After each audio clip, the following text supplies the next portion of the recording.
Hello, everyone, and welcome to this month's Redacre Neighborhood Watch podcast.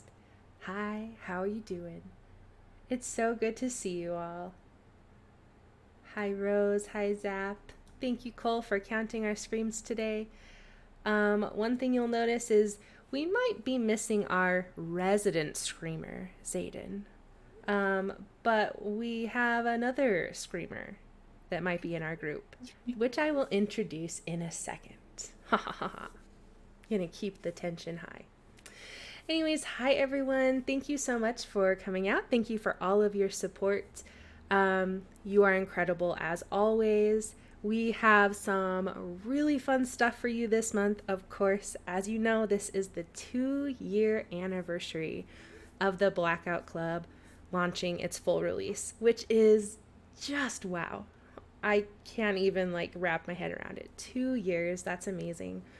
We have 4 artist commission giveaways this month, as well as a couple of physical away gives.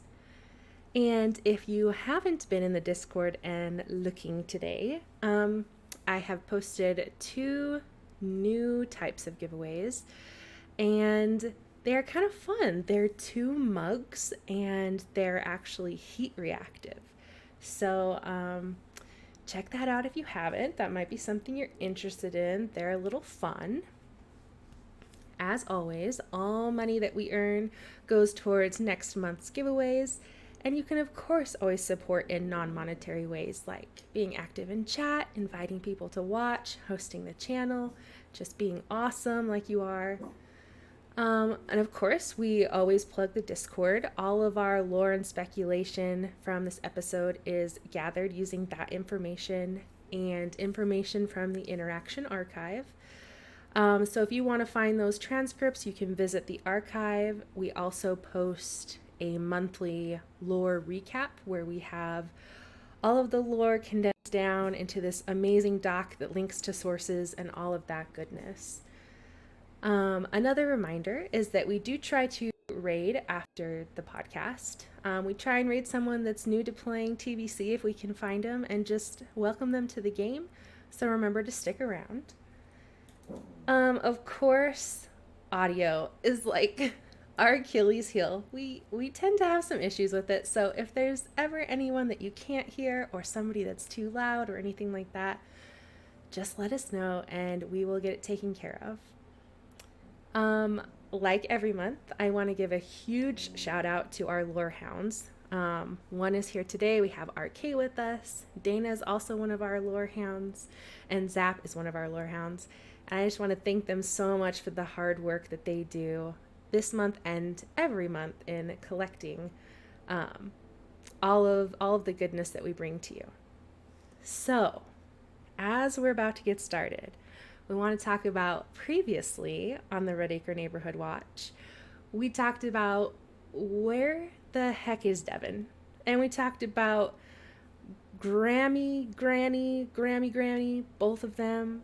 We talked about all the trouble that's brewing. And today we're going to talk about a little bit more. We're talking about that we still haven't found Devin. We're going to be talking about some watcher business. And, of course, all the reasons why the hunter is a stinky bad boy. We, of course, love to hear your thoughts and your comments. We're always reading, so type away. We love to hear your theories and your tinfoil. And with all of that out of the way, I want to introduce who will be on this journey with us today. So, to my right, over here, in the interesting halo, we have Hi, I'm RK. I had some extra tinfoil lying around, so I made some burgers. Who's hungry? That sounds great. Thank you for bringing burgers. I think you're the first guest to bring food. Thank you. Of course. Going up and beyond. Yes, above and beyond. We also have another guest over here. We have Stasi. Hello. I'm excited to be here. Thank you for having me. We love your mask. It looks great. And of course, over here we have our friend D. Hi. Not nervous at all. And another girl. Another great mask. Awesome. Cool. Well, we are going to jump into a mission and start talking about the harvest. Ooh. Dun dun dun. So, according to the Idare, the harvest is an ancient ritual. The last one started some weeks and months ago, and it's supposed to be some kind of self-renewal for the voices. The voices would forcibly forget or destroy beliefs that were weakening them from their hosts. Outside of Redacre, like way back in the day, it was more primal. They would consume the variant voices of themselves and bring them back within themselves. The Idare says this was natural, and that's what it means to SAO. But what happened to Dancerous wasn't natural, because her hosts were taken even though she wasn't a variant voice of HTS. She wasn't a version of him. So he twisted the harvest and made it into something else. And the rumor is that Huntstrong gained everything that she knew. The harvest is still active, but warped. Huntstrong has apparently always been a monster, but wearing other voices like a flayed mask at a masquerade and gaining knowledge as he does, that's new. He's basically like Hannibal Lecter. He just needs to we need to get a little mask for him, like a little, something. No more eating, please. Well, apparently all the voices eat. Yeah, but he's like the one that eats like pineapple on pizza. He is the twisted eater. Excuse me. Very true. Excuse me. Pineapple on pizza is good. Oh no. Oh no. Look what Not we've this. done. Dance for us is pineapple on pizza. Oh no, we're gonna have some words. No. Also, speaking of snacks, Ravager, thank you so much for giving us those snacks. It's so appreciated. Thank you. Yeah, have a burger. Yeah, you can have a tinfoil burger from RK. One thing we've been trying to do to kind of slow Sundown has been using the instrument somehow, or breaking it. Breaking it still remains unviable, since sleepers outnumber the kids, and they could just continue to repair any wrenches we throw into it. The Idare ponders why the selection of the voice and a mass assembly needs to happen all at once. Is it just about witnessing, or do they need the bodies for some reason? The plan is intricate and has more parts beyond the instrument working, which there may be a vulnerability there to crack. The Idare could have some knowledge of the instrument through Mori, which is one of the old hosts. I think it's the one by the shed. Up by the hill. And the journals, if he left any, but it's still a matter of manpower. He advises us instead to fan the flames of doubt rather than to get the bolt cutters.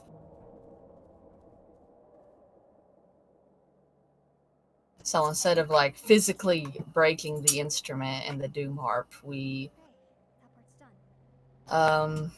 if a follower is doubting, kind of give them more reasons to doubt. Right, I'm trying to remember which host that was. One of the Adair's hosts tried to break the instrument, didn't they? And it was repaired within minutes. Oh, yeah. I remember that story.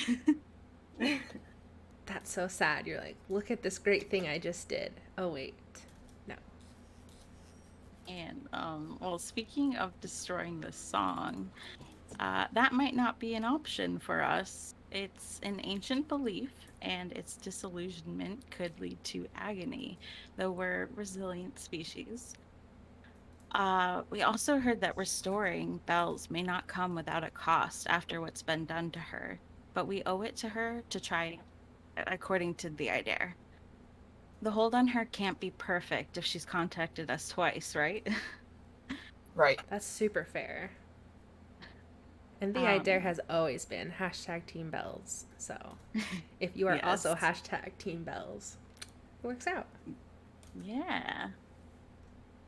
And speaking of Bells, disrupting the song might actually harm her, but she might want us to take that risk anyway. YOLO. Would you, if you were in Belle's position, I mean, I would certainly be like, yeah, please get me out of Yeah, here, even if I'm only like. I think I would too. Well, Like, yeah, just yeah. try it. Destroying the song won't hurt the voices because they're outside of it, but whether or not it would harm Weka remains to be seen, which Ooh. maybe we should be asking about that. She That's always true. has We don't like, really know what happens after. Yeah. she seems to have super strong opinions, so like I feel like if someone asked her, she would definitely tell us her true feelings. Right? Yeah. And she'd probably, I mean, would she know? That's the question. But I feel like she's that's what she wants. right. Like, get payback on SAO, even if it means she goes, as long as she finished her mission. Yeah, that makes Yeah. sense. And we also got some information on making our own old tongue. TMC says a short phrase of old tongue performed at the same time as a pair could potentially stop SAO from sicking sleepers or lucids on us, but it won't work against the shape, as it was created to stop the voices from using any kind of language to control it. And speaking of old tongue, Gwen says Hunt the Strong breaks the rules. I mean, what else is new? And he gains new sources of old tongue every time he consumes a voice. She says old tongue may hide a couple of us for a few minutes if he happens to be watching. I'm so sorry for the chaos that's going on right No, now. no, you're okay. I am coming. Thank you. I don't know what happened. I You know what? almost just jumped off a cliff and I mean, I dropped the I mean, burger Arcade brought me. I just. I'm sure It the was a flash mess. made it help. I promise I know how to play this game. At least a little bit.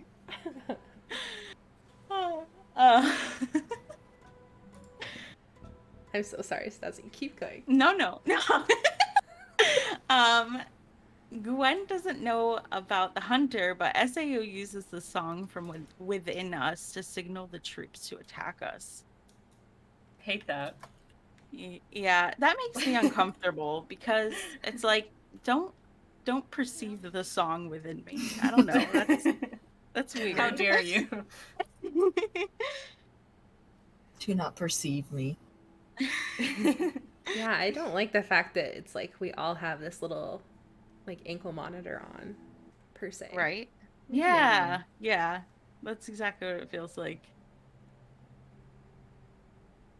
And speaking of SAO, we want to talk about disrupting their latest event that they've been hyping up for what feels like forever now, Sundown. Yes, please give us those deets. Yes. So we figured out that an old tongue counter to SAO's ritual would not have a desired result, simply just based on numbers alone, since they do have most of the town on their side. And, numbers are God. You can tell your math teacher that they were at least a little bit right, not too much. So, in theory, if we did have a means to disrupt the song for all of SAO's redundant hosts, we could make them start over, since those phrases likely take a long time to go through. I like making them start over. It's like if they're trying to count and we just start saying stuff like 42, 57, 29. I lost count. I have to start over. That's To literally be the so one person annoying. that messes up.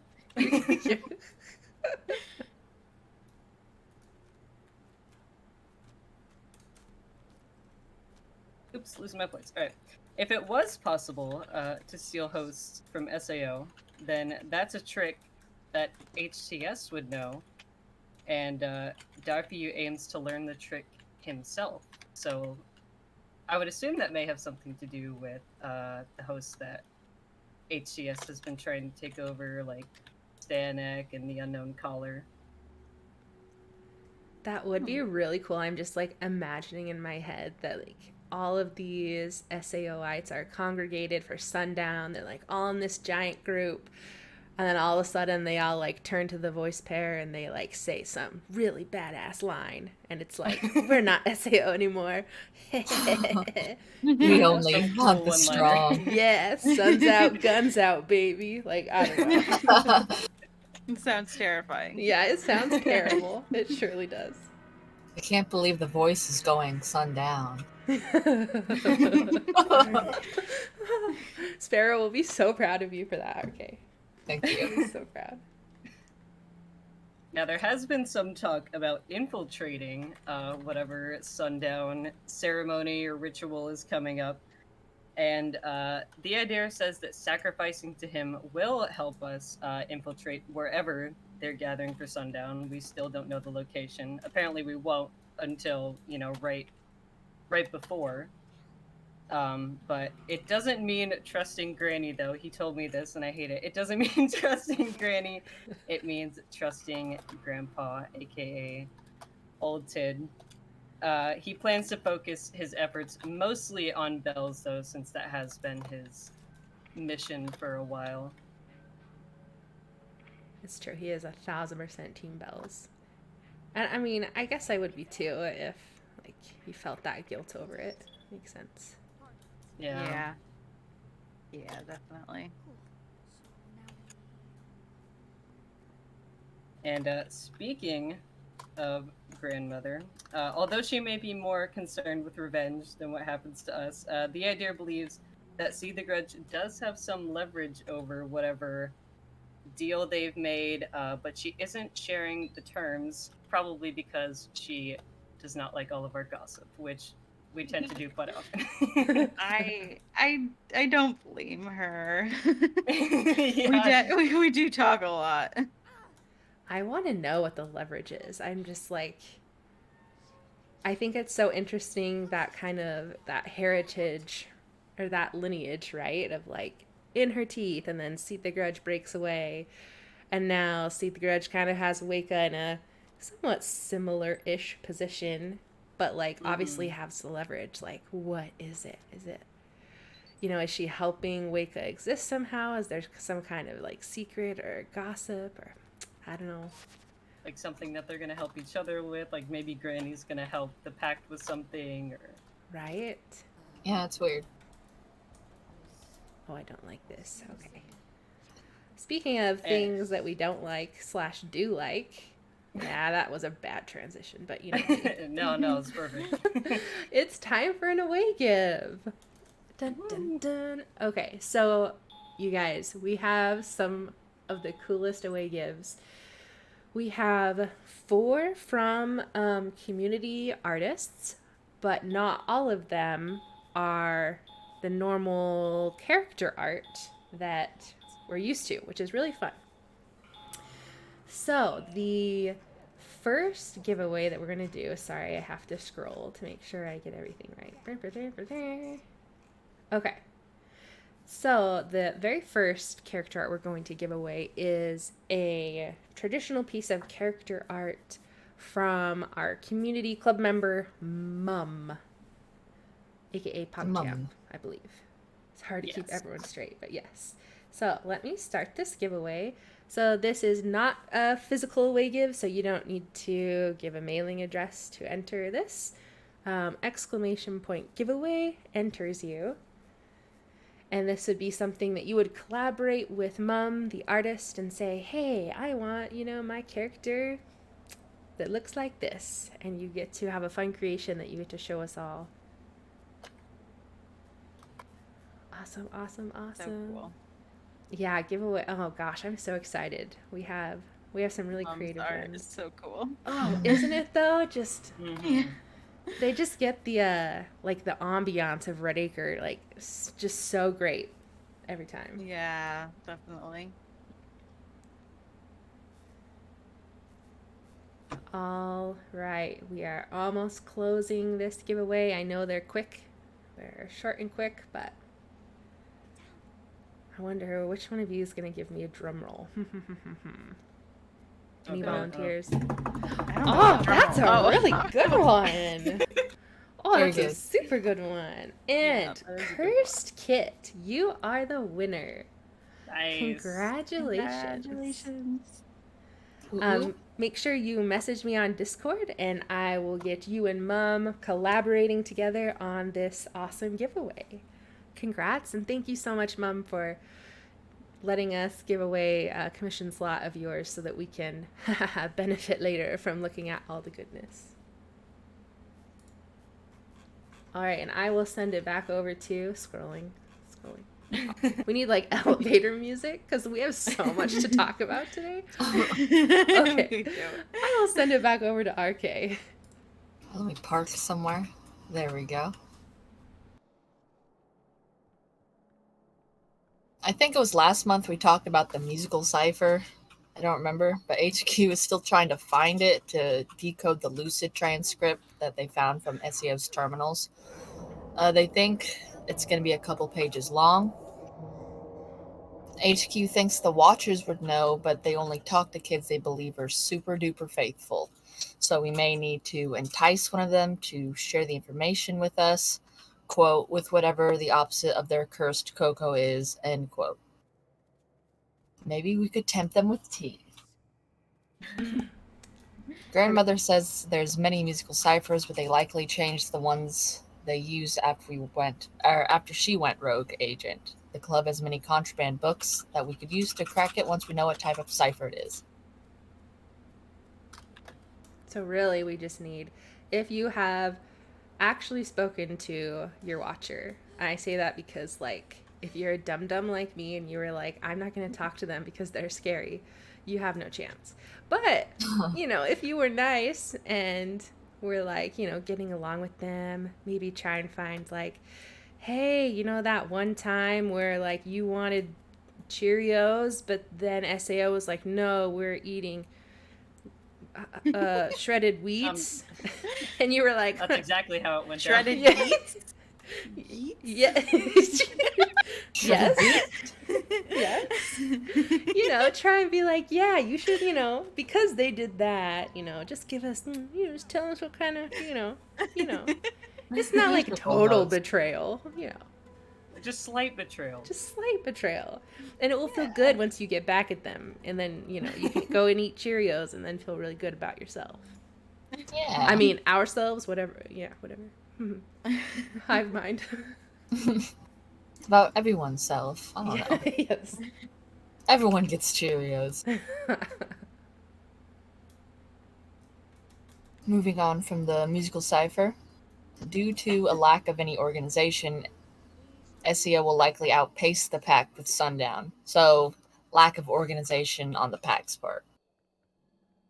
If Watchers' loose lips try to sink ships, they'll be silenced forever to preserve the song.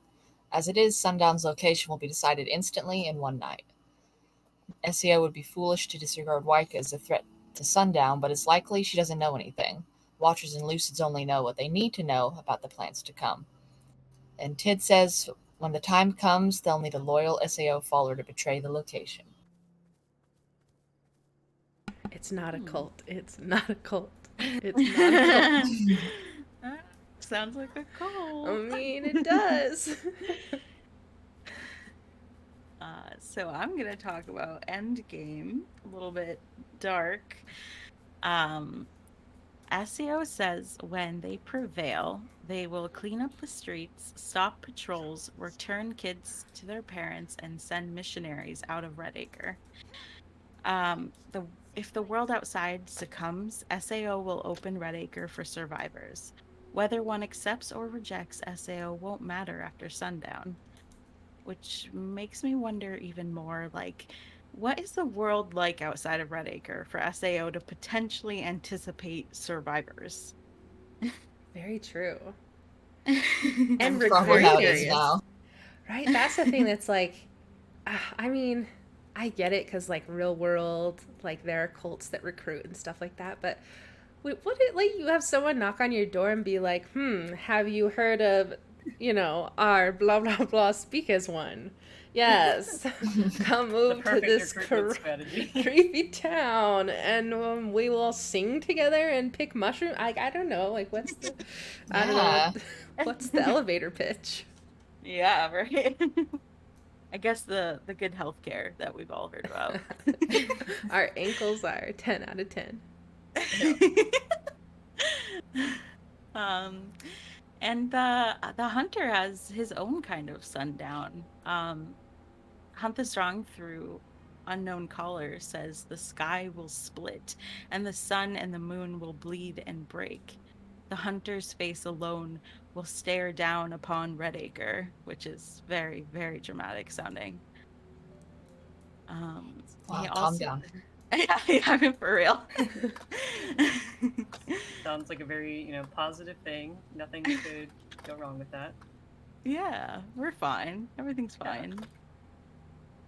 He also accepts and offered the I Dare mask to consume, saying he will remember the person who gave it to him. And I just gotta say, I don't love that. Why do you have to eat everything? You don't want to give him yours? No. What flavor is the I Dare mask? Oh, that's a good question. It is.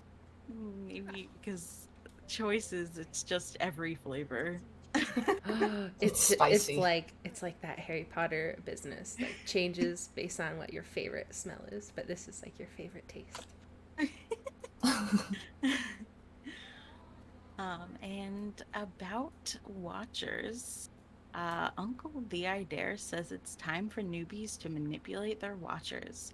As long as we guide them by a convincing replica of faith, then we could maybe do something. He also comments that SAO's faithful, the older stalkers whose faith may be wavering in them, could be an option as well. Basically, it seems like we need someone that they trust to kind of steer the Watchers away. All right, who volunteers? Yeah, we need SAO volunteers. This is it. You can be the protagonist. The one episode Zayden isn't here, we can't tease him about doing all of this. That's why he's not here. The pressure was too much. Yeah, it's an interesting. A lot of them are very faithful, and I just can't see them doing it. So I'm wondering who will. Yeah. Who will step forward? Yeah, and how do you even start that conversation? I mean, that's like a very, like, tragic and scary discussion to even have, right? Because, like, otherwise, how do you know that saying that you have any doubt at all won't land you straight in, with Harper or something like that? So it's like, Right. you can't just go out and be like, all right, raise your hand if you've had doubts. I'm sure that'd go over well. Right. And speaking of Watchers, it turns out that some of the Watchers are possessive of the loyal. Kids are always in flux and chaotic to SAO, so even if they're having doubts, so long as they are in good standing, they may not notice. So if we do want spies, it'll have to be SAO kids that defect. We've got plenty of double agents out there, so anyone who turns to SAO now probably won't be trusted. That's very fair.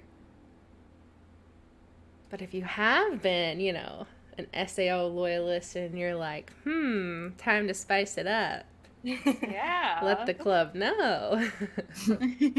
Wink, wink, nudge, nudge. Yeah. No pressure, but sounds fun. They're saying some people are quiet in chat. Oh no, who's quiet?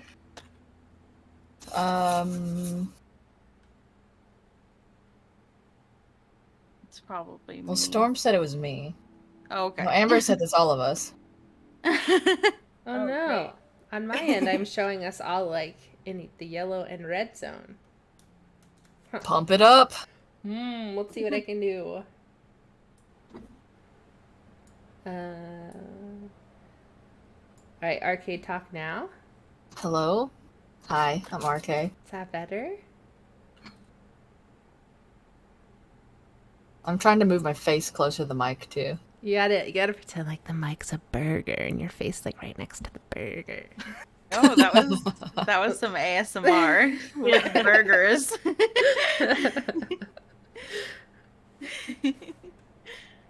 Okay, tell us if anything is.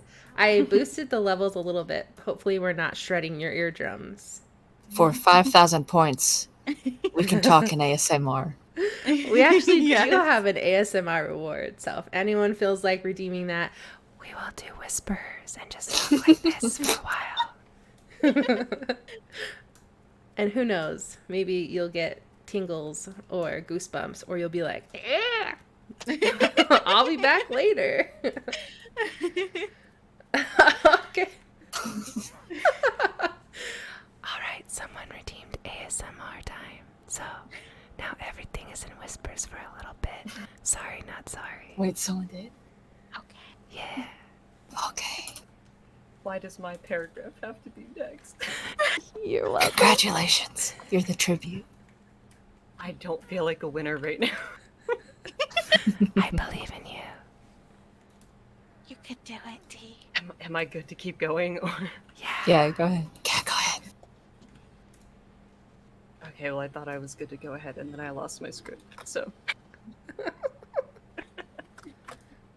I know Alrighty, Arcade sir. does good ASMR. Thank you. I feel it in my earbones too. Okay, so speaking of watchers, we are supposed to aim for some of the weaker watchers.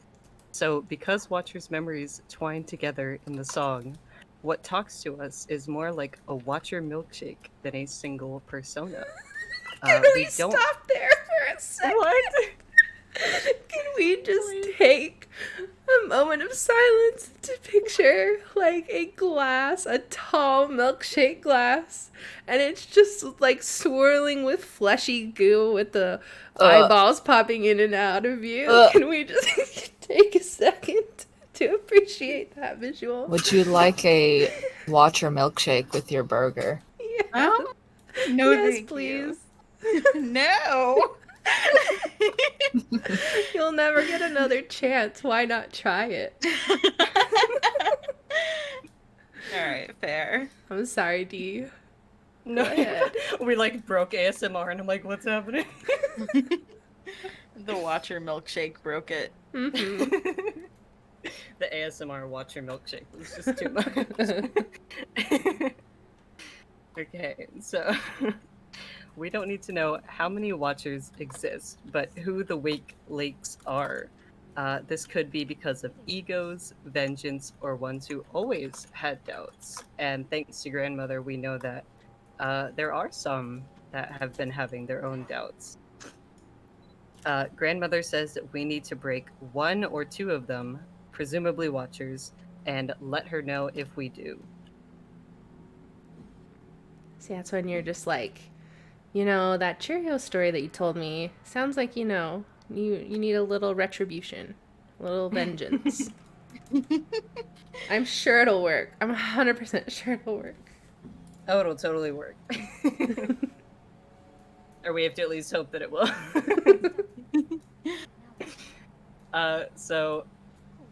There have been some attempts to talk to watchers, and when told of a watcher who wanted to learn French, grandmother says that watchers do not say anything random when they're under strain.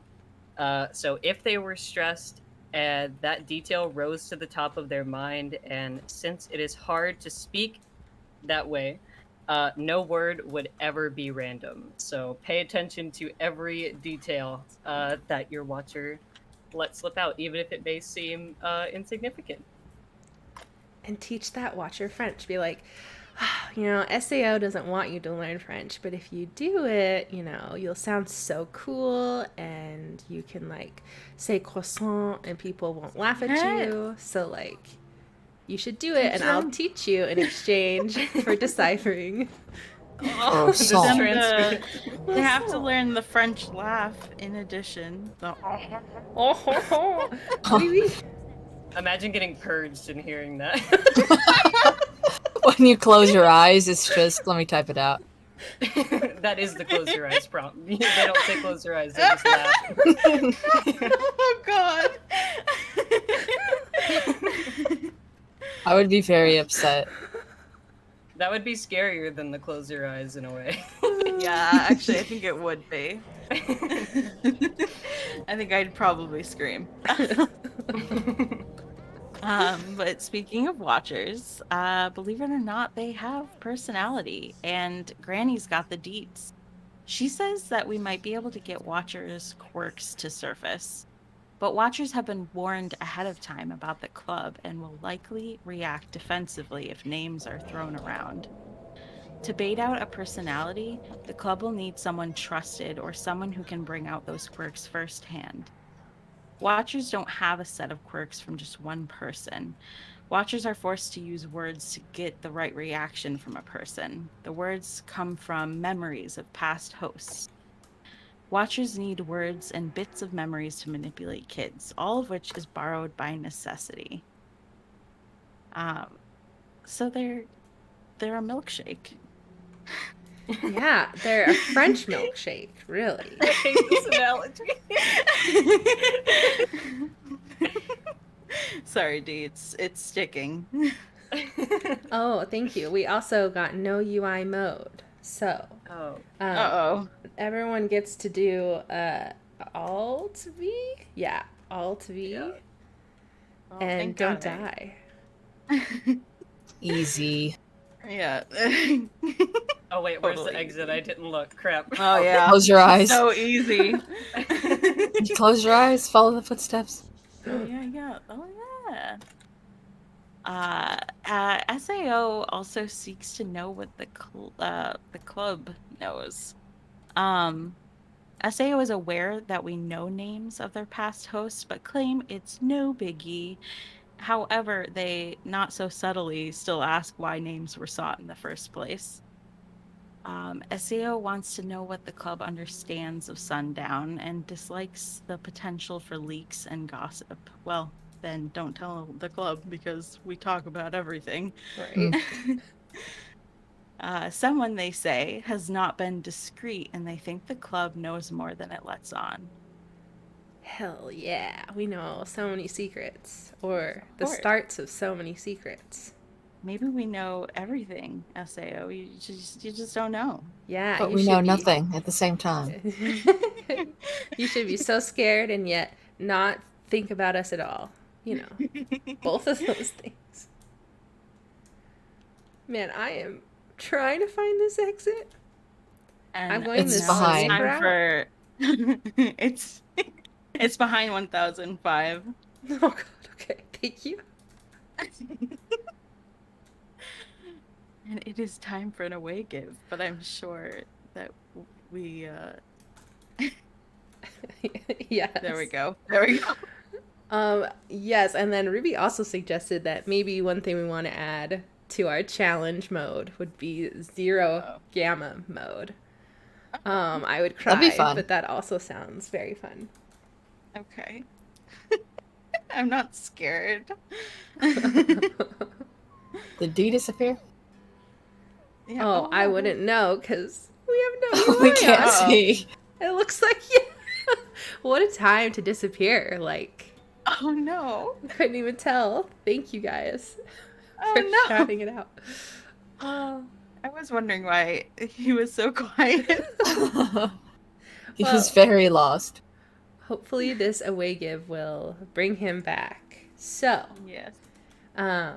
this next away give is going to be from our resident artist crate or Cretaceous, and this giveaway that they're doing is let me think of the name. A PNG Vatar? Is that what we're calling them? PVN. There's some cool name. You will see them in the community segment. But basically, kind of like how we have here, we have these wonderful icons that go dark and then light and are different and change when you speak. So this is actually a giveaway to create one of those that works in OBS. So like an OBS talking icon. And Crate has done a few of them, and like I said, we get to see them in the community segment. They are incredible, so detailed, so beautiful. So this, again, is not a physical away gift, so no mailing address needed. Let me get the giveaway going. So this is for custom character art in the form of an OBS talking. Yes, that was it. A PNG tuber.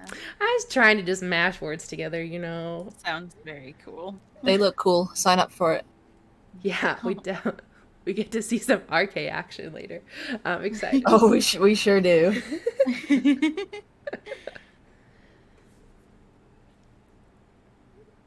RK action all the time. Oh yeah, it's not RNW without some RK action.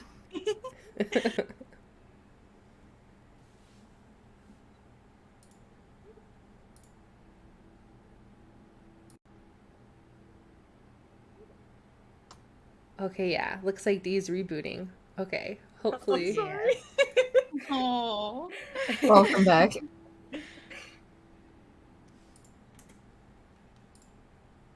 He blacked out. Super bad. Sorry. The traitor among us. Oh, jeez. I just sacrificed earlier, my bad. All right, friends. That probably means our icons are going to be off, but you know what? Do I get to be D? We'll see. You know, we'll see.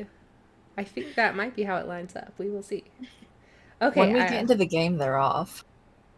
That's true. But it's fine. It's fine.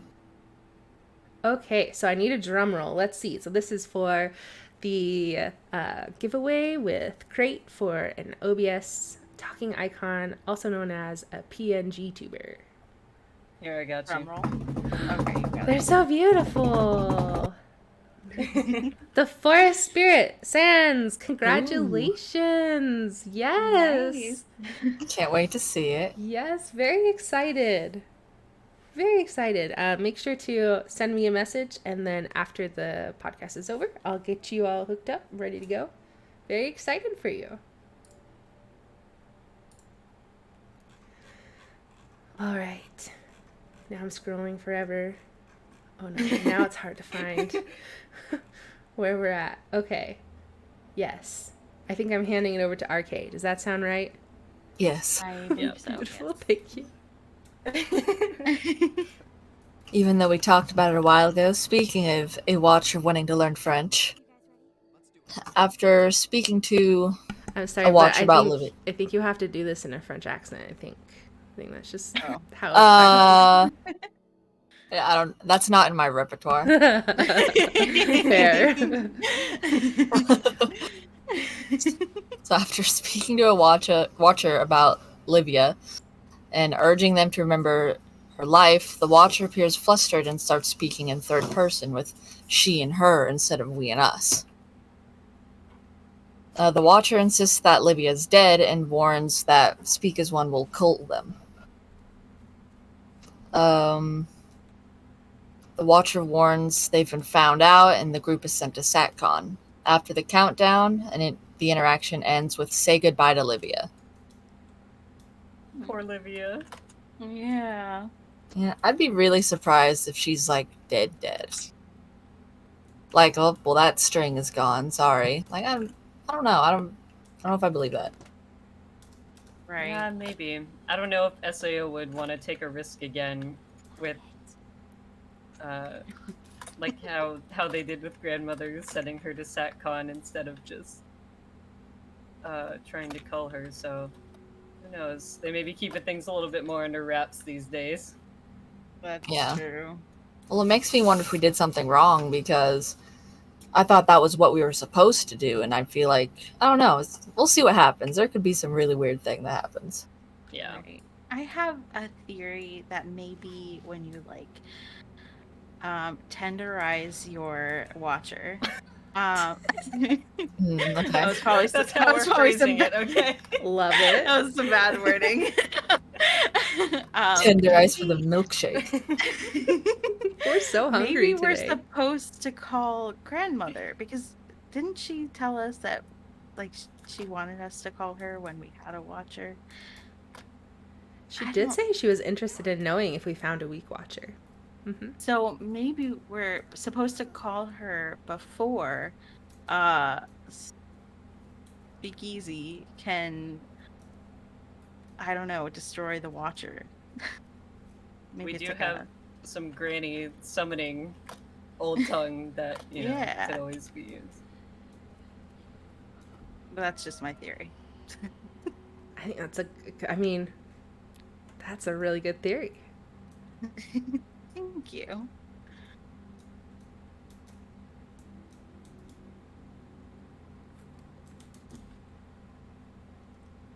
Oh no, is it me? Is that why there's a silence? That's usually Oh what that no, means. sorry. No, okay. I got distracted by child ghosts coming at me.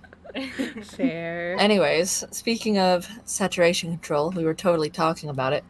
Waika confirms that Speak as One moved Bells from SatCon out of fear she would continue to commune with Colm Ryan. The cells meant to hold the Adair's hosts are nearly empty because the order was to kill them, not incarcerate them. The club has tried to resist the compulsion to follow the path and explore SatCon, however, Speak as One anticipates most patterns. And in quotes, if you stray, you pay. Wow, that's like their villain line. If you Wow, it stray, you rhymes. pay. Did they really say that? I think Tid said that, but I'm not sure. Okay. Actually, I don't know. Writing lyrics. Right. Or was Grandma? It was someone. No, was it? It's probably Grandma. She's a little more dramatic. I could see that. Yeah, she is. Okay, Hasty said yes. If you stray, you pay was grandmother. Sounds about Okay. right. That's sassy. If you stray, you pay. Well, speaking of people that how am I gonna do this transition? People that strayed into the maze, aka Bells. Nice. Oh gosh, it was Nice. terrible. Yeah, we can talk about Bells a little bit. So obviously we know that Bells was exposed to multiple voices. We have seen that. And one led her to SatCon, where she picked up a piece of the Idare. And while there, she let a guy out. And HQ thinks that that person that she let out may have told her what he saw before he GTFO'd out of Redacre. So that would be interesting to know. Also, the piece of the Idare, the piece of the Idare that she found asked her to find more fragments, and then while doing this, she found a hidden part of the maze, saw something, and recorded it. I don't believe we know what that was, so that's also like, okay, want to know. But right, and It's a tooth. a golden tooth. Whatever it was, obviously it was something that Speak as One had already killed Graham over. And seems like they want to erase any trace of it. So HQ thinks that Speak as One may want to make her part of the next voice pair as an example, because she has been so troublesome and is kind of like the classic example of oh gosh, I forgot I was being hunted by a child or a spooky thing. I got into the bells thing. Thanks anyways, for the mask. You're welcome. Yes, you know the whole juxtaposition. Okay, we know that SAO wants one of the voice pair to be a true believer and one to be a doubter, and so obviously, with everything in Belle's storyline, makes her kind of perfect to be the doubter that gets turned into this true believer. As part of this whole Sundown stuff. So that's kind of the down low on Bells. I did mention Graham a little bit, but I'm going to turn that over to the person who is yellow in the document. I can't remember. That's me. Okay, thank you. I'm sorry. D is yellow. D, I'm going to turn it over to you to talk about Graham. All right, so when asked if Graham saw anything related to the haunted armpit, and that is callback to something that Bells and Dax both saw. Dax says that he heard Graham went deep into the maze where we can't access right now. Plus, as spooky as the idol in the armpit was, it didn't get him killed to see it, and Bells has no video of it. Dax believes that Bells taped the same thing that killed Graham. Bells was good with tech, but not as good as he was. Which is kind of scary because his drones are like duct taped together, so I don't know if that's saying But- much. Yeah. Maybe he just doesn't have the supplies to actually fix it. There you go. We gotta defend him sometimes. Just a little bit. Sometimes. As a treat, he can have a little bit. In relation to the throat and Graham, Gwen theorizes that SAO needs water-based acoustics for the instrument, which may mean purified water. So whatever Graham may have accessed, it was from the lake side of things. Ooh. Interesting. Isn't the okay, the water, the throat, that's the purified water? If you think. Yeah, okay. Interesting. And the lake side, when we're like topographically speaking, it's the lake part that's outside of Redacre, right? That's where Hmm. the skeptics are diving and finding. We have the lake here, but the tunnel leads to where the underwater lake leads to where the skeptics are. Okay. And speaking of, I guess, things in the maze, areas in the Yes. maze. Yes. Yes.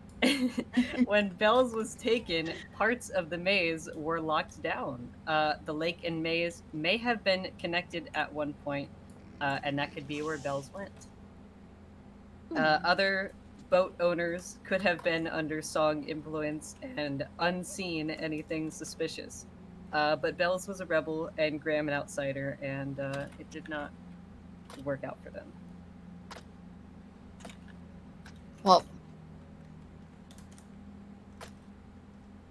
I do have a theory. Tell us. What if Graham and Bells knew each other? They saw the thing at the same time. Mm-hmm. That's my theory. That would be interesting. Like they were together. And then It's not a Oh. great theory, but like it's kind of a theory. I think it's cool. So do you think that if that was the case, that maybe Graham took more of the heat for seeing the thing to protect Bells, and that's why they Well, maybe. killed him But- not her? But like they saw the thing in theory. And they killed Graham and they argued over whether or not to kill Bells, and then they just took her. Could be. Because I remember they argued like, oh, her parents were so faithful.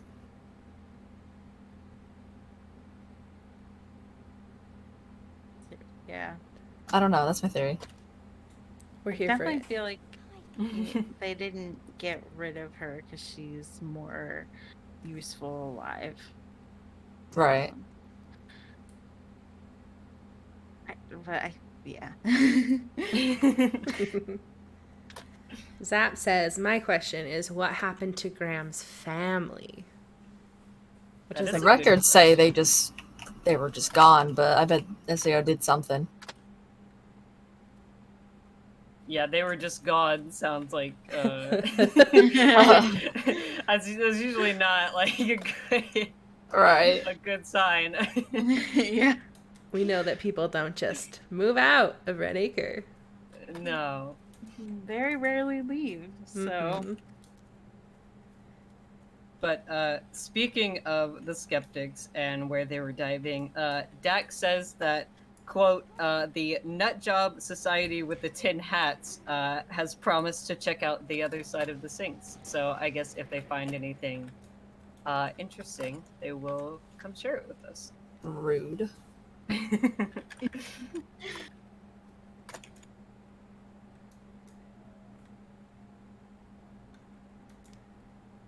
I like that they found a speaking- tooth. by the way. I like that. I like that was like worthy to report. Right. I feel like I was hoping it'd be something bigger, like, oh yeah, we're gonna like solve this mystery. It's like, yeah, we found a tooth. Oh.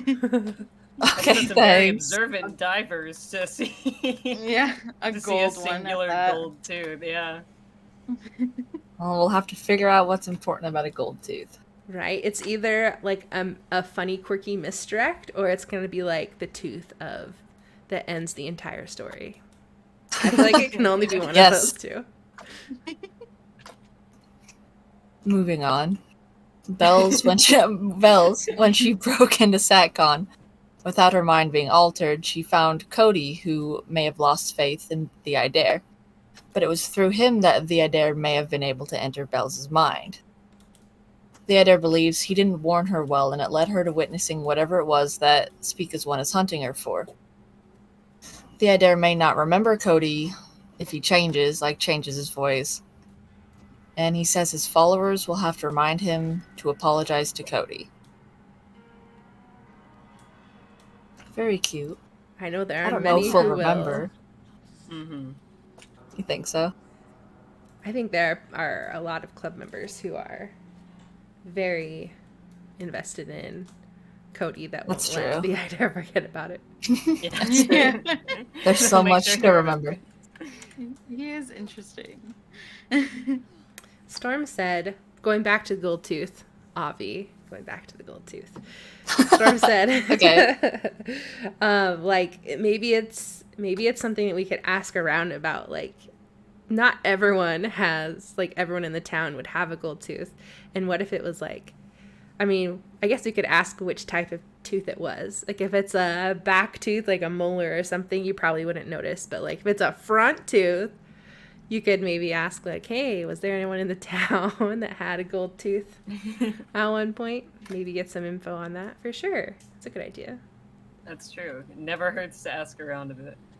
And Tid says, oh yeah, Cody had a gold tooth. And then he goes, wait, Cody who? Right. Oh Right? God. Also, RKU have the last dampener, by the way. Oh, yeah. Ah, crap. It's down in the cryptogram library on the top blue side. I'll run past the shape real I quick. can take it. I can take it from you if you want to drop it. In a second. I'm dying. Oh God! Wait, let me drop it real quick. Okay. I don't have any flashbangs. I only have like a rock. So. A rock. Okay, now that I'm not dying. Moving on from the gold tooth. Sorry, yes. When told of the voice's plans for Bells, Waika says it's bold. No one's been able to claim a child's mind before hosting age. What makes them think it would work? Bells would be a perfect volunteer, and they want to use her as an example to prove that they can beat the Idare forever. And then then Grandma said, like the skeptic before a stage magician. Oh, come on. You That's pick not your someone. grandma voice. I believe in you. And it's also not in my repertoire. I believe in you, RK. Zap pick says someone- Grammy voice. No, not Grammy voice. You pick someone in the audience who's not playing along and make a believer out of them. I see why they wanted her as a symbol. The wayward daughter, doubt itself, as within, so without. By this, they say, we defeat doubt and the adversary forever. Very nice. Yeah, I remember watching that interaction. I really liked the wording of the skeptic before a stage magician sort of analogy. EH makes good quotes.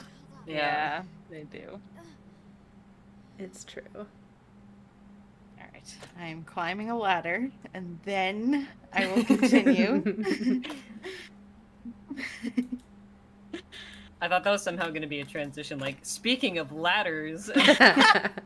Speaking of ladders, saturation group 6. Totally Wow. had no, that's a terrible transition. But we are talking about saturation group 6. I like what you did there. Moving on from the gold tooth. According to Weka, anyone who was touched by the adversary was placed in group 6, kind of like diseased. It's relatively idle right now because most of the Idare's former hosts were killed by the Order of the Voice. Weka knew of 2 in Group 6 when she was a watcher, Colm Ryan and a young man who came to town. He'd found Redacre on his own and was using fake names. They placed him in a saturation locked state, which I would love to know what that is. Someone freed them and they fled. Grandmother said, well, she wondered if Bells caught fire, as it were, from him, which I think means she was wondering if Bells' fragment was from the young man. Yeah, I think so. And do we think we're pretty sure it's Cody, right? Or we just They haven't said it like outright, but we're fairly confident it's Cody. okay. Yeah, it makes me wonder. Seems He like it would be Faith. Cody. So then the fragment was left behind, and then Bells found that fragment. Gotcha. I'm wondering what groups 1 through 5 were for, though. Right? Those who like pineapple on pizza is definitely Also, I see what they did there with the 6, the devil. I see what they did there. the adversary. Mm-hmm. Perhaps.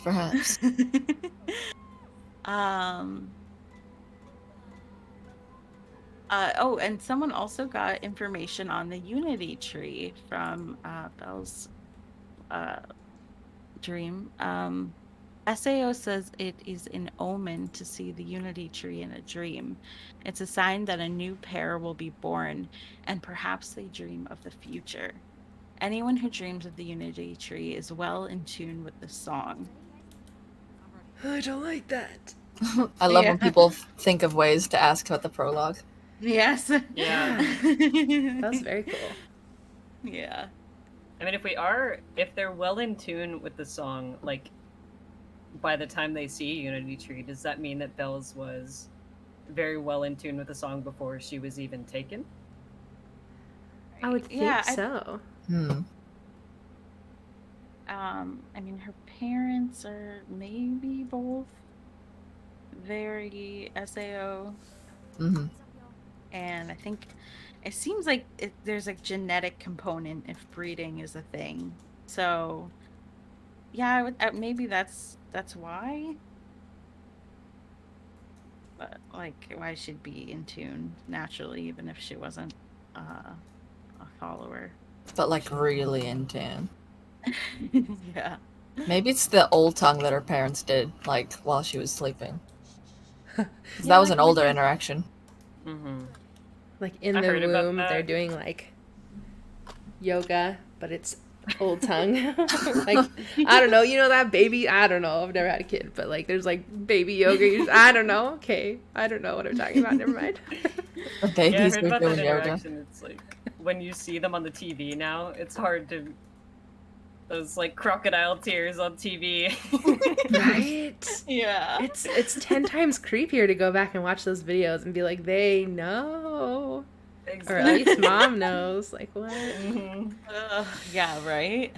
Yikes. It reminds me of, okay, this is a little off topic, but, like, in real world, whenever there's, like, a murder or whatever and the significant other did it, but before they know it and they get on camera and they're like, I just want them to come home and for them to catch this killer, and then, like, once you know they did it, it gives you such chills. Like, that's the kind of vibes I get when we go back and watch those videos. Oh, yeah. Well, speaking of not serial killers, speaking of happiness, SAO, who is normally kind of a Debbie Downer, says that happiness is a carrot on a stick. And it's just a reinforcement of base instinct. And their harmony means that they're beyond that endless chase for happiness. And continuing on their positivity, they comment that all relationships and loved ones part, and friends become enemies, and lovers become hated foes. I'm like, who hurt you so much? Right? I was like, wow. Yeah. Such a positive outlook. Loving the optimism. I'll just go cry now. Exactly. So Speak as One, also, this was so strange to hear, but Speak as One has shadowed hosts through centuries, and the dying thoughts have almost never had that feeling of, I am complete, but instead dying in confusion and dismay. And they said that this, from what I've heard and what I've gathered, that even though they're like SAO hosts, it's been happening, like them dying and not feeling complete, since all the voices broke away, right? So they haven't even felt their sincere hosts feel this feeling of completeness since that. And now they're fed up with it. And It's a long time. yeah, and I think that that's why this like Sundown is so different, is because from what I've read and heard, it sounds like that they're trying to not just like get followers, but like reset everything to feel complete again. So it's kind of like a bigger goal altogether, which is Yeah, 100%. pretty scary. That's not great. That's Very scary. not great at all. Speaking of another emotion, greed, Speak as One regrets the suffering of those who resist, but claims that they end their pain here, and that they are merciful, and any other voice-run settlement would have more casualties than theirs. Which I guess is debatable, but okay. They also said that they left the outside world and the other voices followed them out of greed for what they had built here. Which is an interesting take, for sure. Yeah.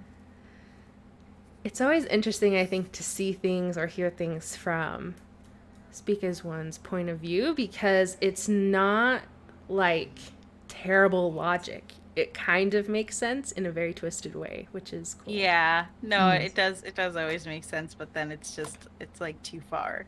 Right. Exactly. Like a very extreme version. Yes. You're like, I see how you like connected A to Z, but you're missing like, B through Y. So Yeah. and I'm going to run to the exit because we have another away give. And we all know I can't do this while running, because it would just result in a TPK for sure. It'll be fine. We'll protect you. Thank you. Have to move my phone out of the way to get ready for the drum roll. Oh, yes. We love the drum roll. We do. Okay, so this giveaway is another community artist. This giveaway is going to be for a physical item from our resident artist, Noon Raccoon. You might remember the cross-stitch giveaways that they did a couple months ago. So this is for a cross-stitch giveaway, and you get to collaborate with Noon Raccoon to have it be what voice you follow. So that is very exciting. So cool. It is. So That's just awesome. as a reminder, this is a physical away give. So that means you have to be A-OK with giving out your mailing address and having something mailed to you. And if that sounds good to you, then exclamation point giveaway will get you entered.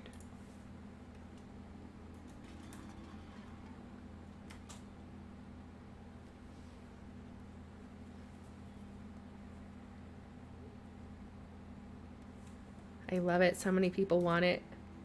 It's very cool. Mm-hmm. It is. I have one. They're awesome. Aw, that's awesome. All right, a few more seconds to enter. And then I promise we'll get you back to the good lore. There was so much lore this month. We are doing really well, but we're trying to go through 16 pages worth of notes, man. We're hustling. Yes. Okay, I am ready for that drum roll, D. All right, here we go. And the winner is Dun, dun, dun, dun. Mom! Congrats! Yay, Mom. Congratulations. So exciting for you. The art comes full circle. It does. Yep. Artists get hooked up with artists. I love it. Yay. Yep, so just send me a message. I'll get you hooked up with Noon Raccoon after the podcast. And I can't wait to see what you guys create.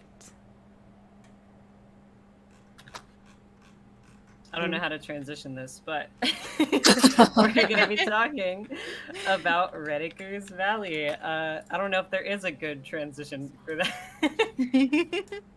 So, the valley that SAO settled in was once prized, and they settled their dwindling tribe here for a time.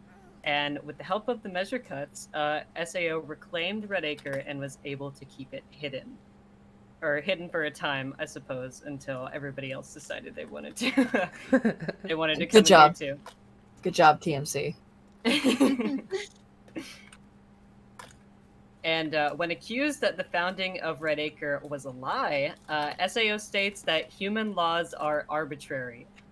They needed a place to gather, and the lawmakers needed a name. So SAO just doesn't care about the law, I suppose. I'm above the law. Could we Yep. say that the town was built on lies? I mean, Feels accurate. they're always Why does saying, a sleeper just not want you? I'll take them down. I was just watching. I hope we amused. Yes. Continue. Oh, where was I? All right, so we do have some stuff about Everest, the lawyer that helped with ratifying Redacre as a town on U.S. maps. And when Everest is mentioned, SAO remembers his life. Redacre is his legacy, and he is honored. When told this is a hierarchical words display. Hierarchy, that's what I'm trying to say. SAO says that all are honored in the song for their different contributions. Very nice.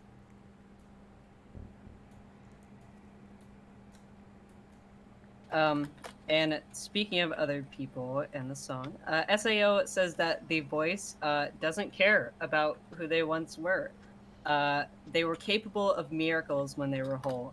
But since the Great Divide, humans have longed for war and sought to dominate. Only the victors flourished, while others suffered and died. I mean, I guess. Again, such twisted logic. It's not wrong. You know, there could be, there's some positives. Like maybe a few. It's not all negative. Hearing all this just makes me want to know who hurt SAO. Like, Kid want to did. give you a hug, please. The The idea whole they did. say. collective. Just That's want to what give they you a say. hug. And SAO says that we don't notice the brutality of being alone as we have gotten used to it. Being alone Have is we, not though? that bad. I never feel alone. We have the club. We're not Yeah. alone. Exactly. Sometimes I wish I was more alone. When people wake me up or won't let me sleep, you know? For sure. I thought for sure the shape would come for me. I just tasted a sleeper, so. Okay. I Well, took him thank from you. you. 'Cause it's my turn. Yeah. It's my turn on the sleeper. Obviously, it was planned. I did it intentionally. You're welcome. Yes, of course. So now we're going to talk about the beast, fearing the beast, and the club's counter plan. SAO agrees that Hunt the Strong is a problem, though he doesn't understand SAO. Hunt the Strong thinks that they're cowards, and this misunderstanding they vow will be his end. Though the club can try to decipher lucid transcripts, it won't have the time or place for Sundown on it. SAO says that they have a plan for the club, though. Don't like Which that. that made me wonder, is Sundown just a big trap? Like, that was my big question. Oh, What if 100%. Oh, like we all go to infiltrate and they're just like, haha. They're like, we go and they're like, actually, we wanted you here. Joke's on you. Yeah. That's what I wondered after I heard that. I bet so. Like, what if it's like, oh, yes, we needed you in this proximity for this to work, and now you're here. Right? Oh, Yeah, see, I God. was wondering if maybe maybe they would make the location, like, more known if they wanted people to show up, but I guess that would be, like, too suspicious. You know, you'd be questioning, like, why are they so open about this? Why are they sending me invites to this party? No, thank you. They want us there, but we have to work for it. Right. Yeah. And now a question I'm sure we're all curious about. What happens after the Quiet War? To the Adair, the war seems eternal, and a time after seems like a myth. If the Adair survives, he says there isn't much like him out there. He wonders if rarity would starve him, as voices rely on having numerous hosts with a popular message to survive.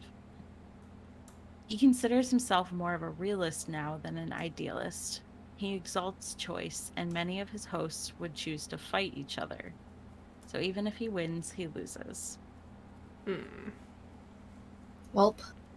Yeah, it didn't sound very positive. I mean, does he really feel like... I'm confused by him saying, talking about the rarity, because I feel like there's so many, people that value choice and autonomy. Seems like he wouldn't be scarce, but maybe there's something else that he's too. Like turning into. Maybe voice-wise.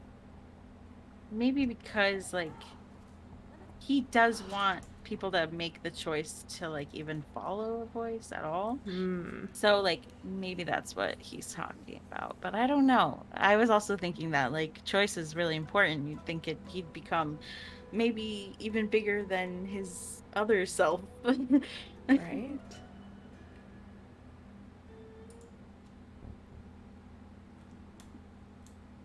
All right. Speaking of this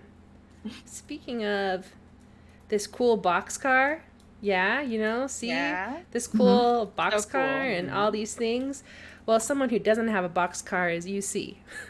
So we're going to talk about him. Okay, that works. You're not wrong. I'm really pulling out all the stops. So let's talk about UC.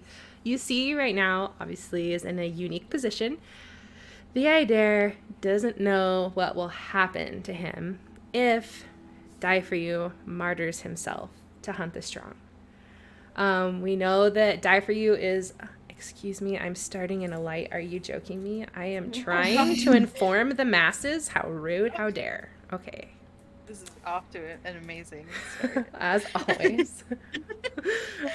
Okay, yes, Die For You. So we know that Die For You is seeking to challenge Hunt the Strong, trying to provoke him, prove that he's, willing to die for his cause. And the Adair has contemplating that killing the unknown caller, who is obviously innocent but under the control of Hunt the Strong, would kind of undermine Die For You's point, right? Like dying to protect hosts and innocents. So the Adair says he's unsure if this means that he's trying to turn the unknown caller into a martyr, to make him act or to make Hunt the Strong act. Die For You's being real cryptic about it and not like giving some straight answers. So, it's probably because the club gossips about everything. But I mean, it's a great question to ask because we know that so many of us are focused on returning Camden to his full state, getting him out from under the control of the hunter, it would be a real shame to have him be like, lost in the crossfire between these two giant cosmic dreadnoughts. So, and when we're asking Daifu, he's not immediately saying, no, I would never kill him. So that's a little concerning. No. Not super promising, Right. Yeah, right. So, of course, when it comes to UC, we know that we've been told his real name, Camden Blaine. Thanks, RK. And cannoli. Yes, and cannoli. Thank you. And we heard that, I think it was the Idare told us for a while. How am I? Okay. For a while, club members were calling him by Camden Blaine, and then nothing happened, and so we stopped. And then the Idare was like, why the heck did you stop? Did you expect it to go work immediately? Keep going. So if you get UC, the unknown caller, call him by his name. And then sing the little Nas song, but then call him by his actual name. That's exactly what I wasn't going to say it. I think the combo of the two is what's really going to make it stick. So make sure you do both. Yes. Obviously, it's not like a magic trick. It's not going to work immediately. But plant the seed. Don't let him forget about himself. And that keeps his energy up to keep fighting the hunter. Because he's been fighting for so long, it would be really, really tough. So if you see the unknown caller, make sure you let him know that we know him, we know his name. If you want to tell him to fear nothing, then, maybe that would help and that we're coming for him. Hopefully, Die For You doesn't get to him first. Give him a little pep talk. Yeah, pep him up. And now I am throwing the frisbee over to RK while I probably am going to meet my demise, because Oh, okay. When asked who was the strongest, a player responded HTS. It was UC asking. UC says he cannot hunt himself, unfortunately. TMC was mentioned as being strong. UC accepted that answer, remarking the scholar knew a lot of old tongue. Is it time for TMC to be worried? He's kind of a place right now, so I'm sure he's fine. Maybe. Yeah, he is. He's like a whole ass place right now. He's just a place. Hello. Oh, I love I'm lag. getting dragged. Oh! There's a stalker. Oh, Stasi, your outline is great. You just look like a little noodle. I feel like I can't get down there. I'm stuck on a ladder. Oh no, you're good. I'm at a door already anyway. Oh no.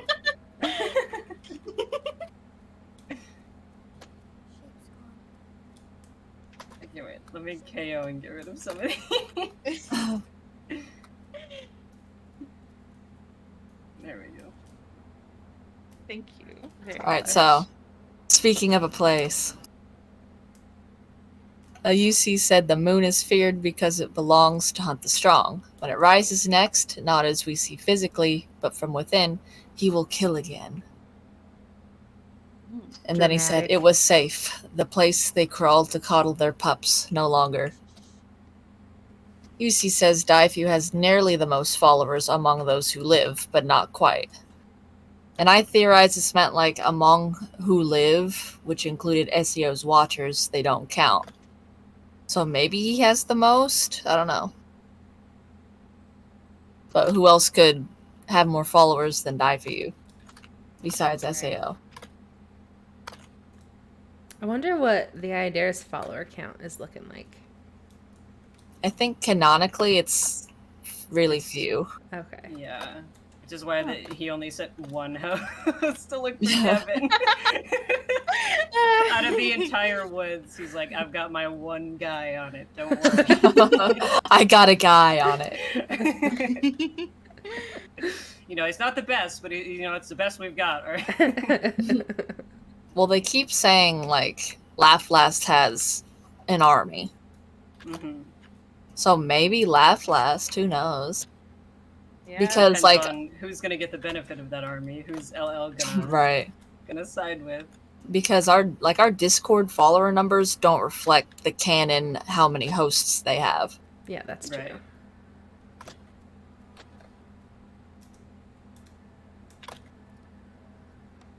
If that was the case, Tid would have like 80% of people.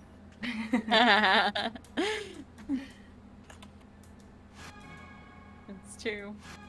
Oh my gosh, Dee, you scared me so bad. I was I'm just saw sorry. this butt coming in. I'm like, what is that sleeper doing? I didn't see a face at all.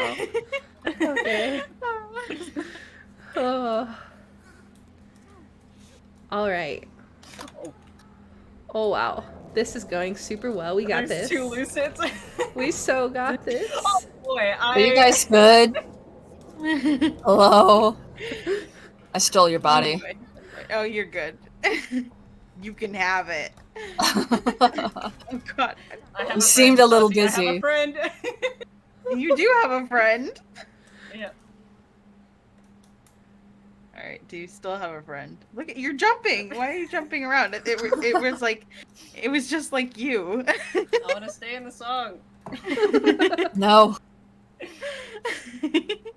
Is it my turn to talk about Die for You? I think we have. Yeah, you know what? Let's have you talk about Die for You, and then when we end this mission, we're gonna have a little intermission and do some announce something cool. Okay. All right. So, we have an update on Die for You.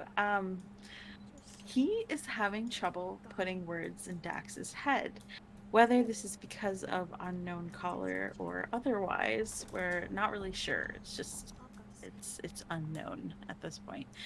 Unknown Die for caller. You- Sorry, continue.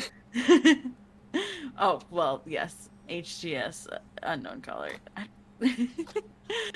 uh or maybe because he's using his energy on unknown caller. I think that's it. Okay. Die for You is not here to look for the baby. I'm so glad somebody asked though. Damn But it! if Who's Is gonna anybody find looking that for the baby? baby? Who's the baby? What baby? We don't know a baby. It's There are lost. no babies. But if he can find information to break Hunt the Strong's leash, then they can find where Stanek took the baby.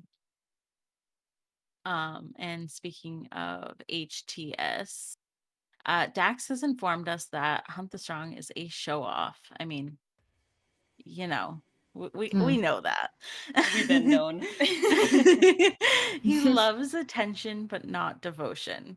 If people want to make Die for You seem strong to Hunt the Strong, it's about prayers and not so much sacrifice.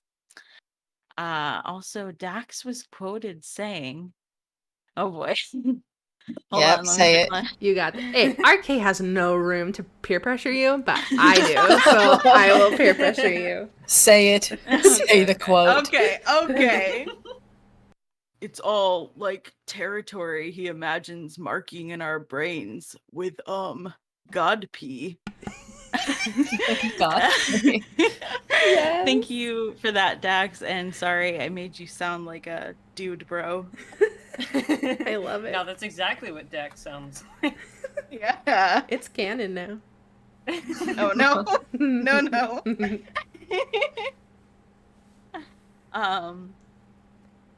Dax says that fighting Hunt the Strong, even if he sacrifices himself to do so, is exactly what Die for You wants. Even if it makes a lot of the club cry in the process. So yeah, I believe there was a conversation about how he wouldn't be able to revive. Like some people theorize he'd revive, and I think it's been said that he can't. So if the martyr gets what he wants, the club will react. So be ready for maybe some tears. I'm just saying, if you've already lost your favorite character, it's like you feel like you can't lose anymore. Let's go. I mean, I love how fair. you're preparing us for disappointment. Yes. All right. Thank you so much for that.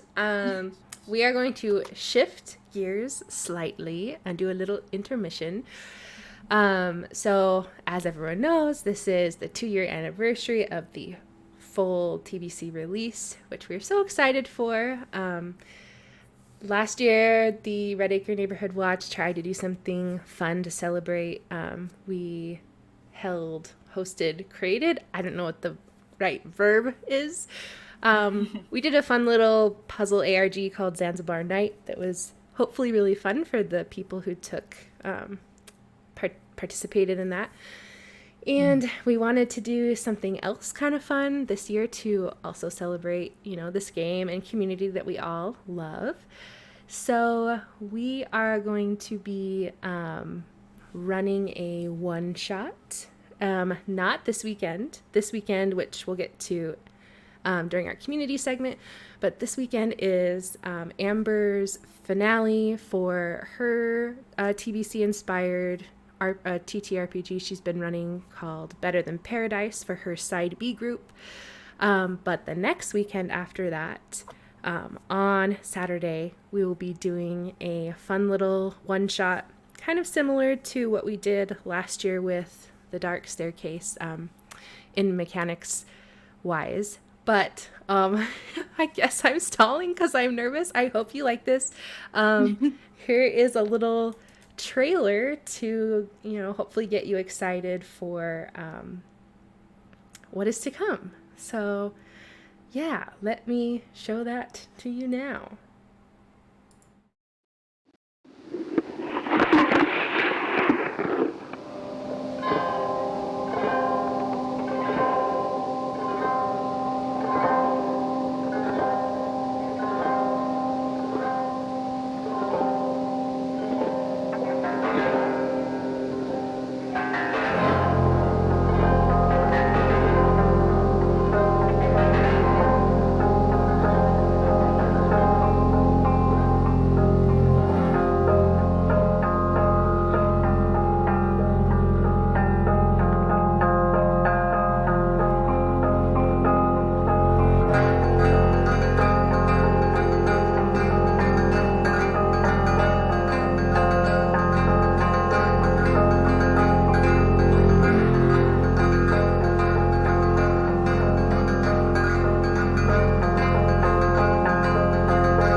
All right, my friends, that was the trailer. I hope you liked it.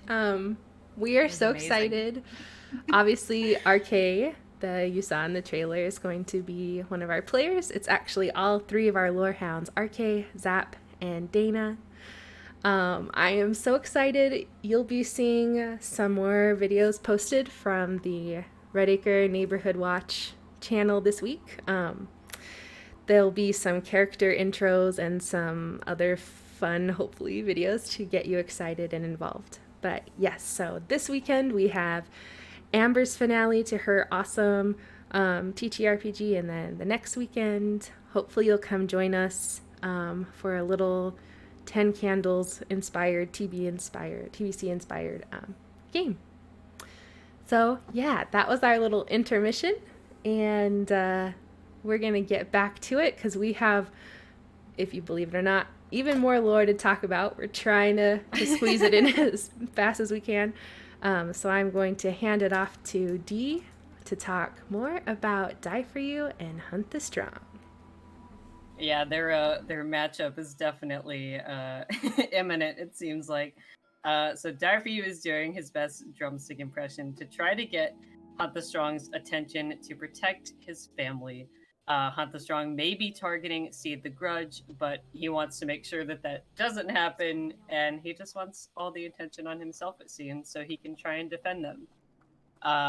If Die For You is eaten, he will be forgotten here in Redacre. And he only asks for help in the form of prayer and attention to draw the hunter in. So the club called Die For You a hypocrite, saying it was unfair that he inspired heroic death with no accountability.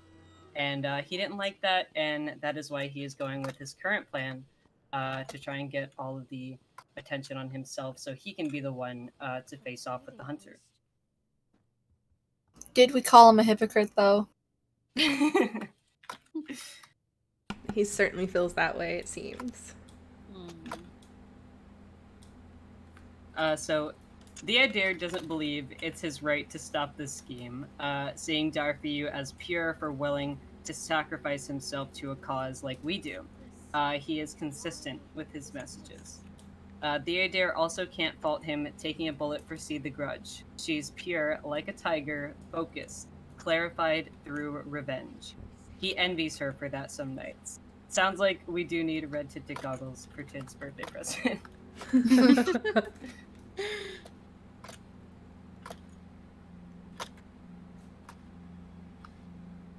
Now, I am curious if Hunter has been swayed at all in Die For You's direction. I know, I'm curious about that. Oh my god. 4 lucids. Wow. What the They're like, hey, podcast night, let's go. Let's grab all the kids. Yeah, I'm curious about that as well, because I know quite a few people were sending lights en masse. taunting HCS, sending some to Die For You. Yes. I mean, with the amount of posts he has, that definitely may be something Hunter would be interested in. Yeah. So, when asked if Die For You will have a memorial upon death, I love how this implies that he's gonna lose. He's already dead. We're already planning his memorial service. That's not a good sign. SAO says that to leave his symbol would leave young minds vulnerable. When people ask, whose monument is this? What happens when something answers? So I guess SAO doesn't want any trace of some other voice influence left.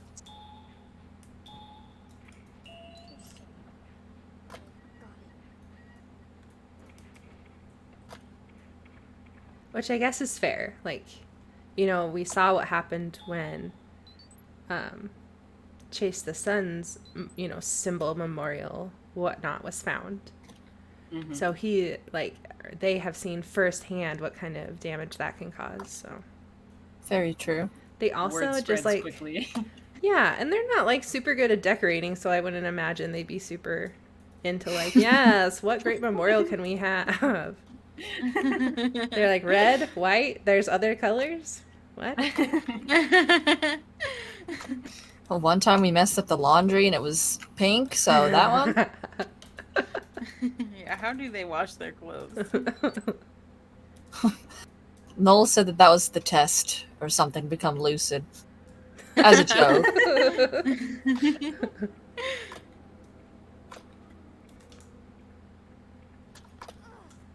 All right. That's me. Whenever there's an awkward silence, it means that I cannot multitask. I totally get you. So, speaking of voices, Yeah, I mean, that kind of works. Speaking of voices, and where voices get their names, according to the Idare, voices start as impulses or notions going against the grain, and those who harbor those notions aren't full hosts, but are more like a fertile field. Humans use as few as possible common words to try and organize these notions like a motto. Then the idea says he's trying to include us in the naming process. We know he's going through a little change himself, and he's attempting to make us more aware of it all, but he's not sure if it'll work or if he will live to take a new name. Which is like, come on, we believe in you, but obviously it's hard for, I guess, our minds to understand how voices work and how they evolve, and so it's hard for us to understand how his change is happening. Yeah. I don't think he really wants our help. I mean, He's that just could being also polite. be. He's like, I've seen what you've named people. Like, you've named your pets and what you've named your stuffed animals. I want no part of being like Mr. Fluffles the Third. No, I don't want that name. We are going to call you Oh. Mr. Burns. I Oh, okay. mean, I that's said not that far off. LL should put in some input for the new name. I know. I actually sent in a light before that was like, what would you name the idea? I would love to hear the response to that. I Actually. know. I'm very curious. Drummer Boy says, choicey, make a choice face. Yeah, see, I think that's why he perfect. doesn't trust us. Okay, let's see what else. So, talking about the Idare's new name, obviously, it's still open. We don't know it.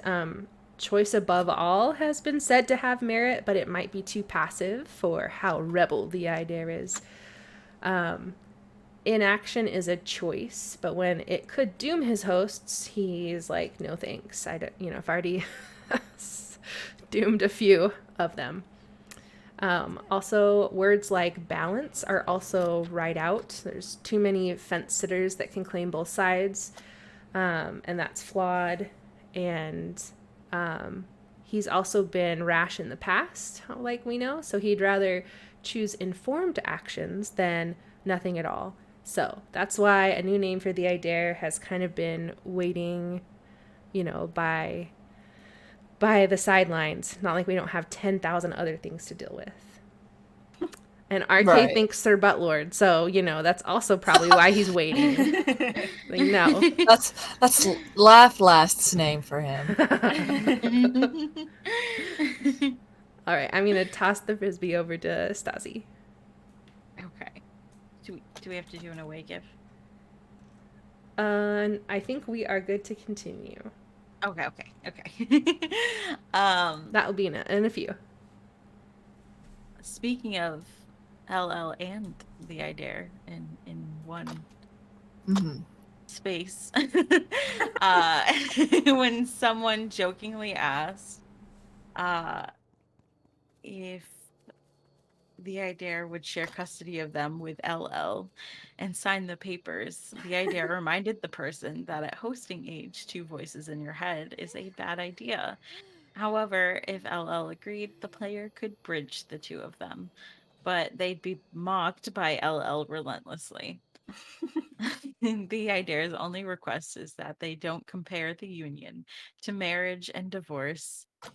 LL and him were never like that, so that ship won't sail. I'm sorry to anyone who shipped them. It's never gonna happen, maybe. The ship has sunk.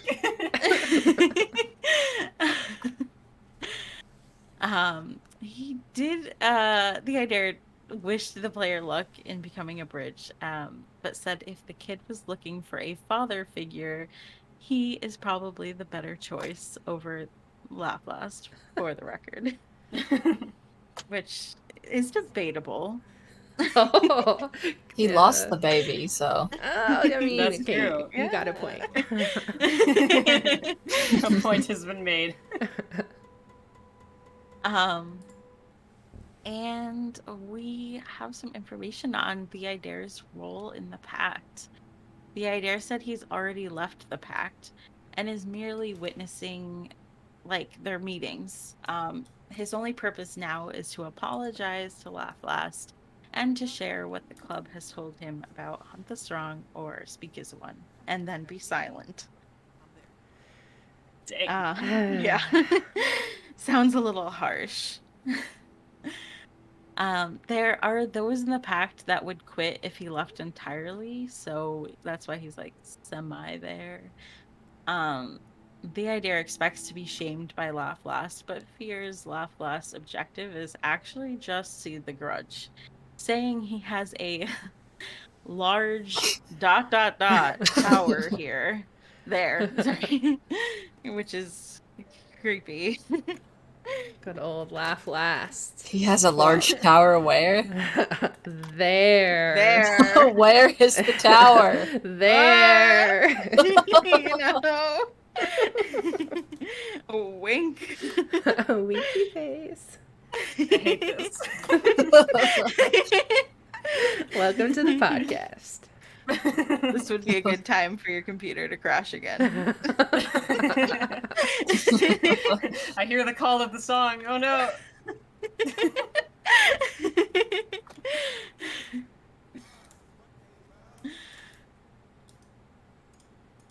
And I believe is Blue RK.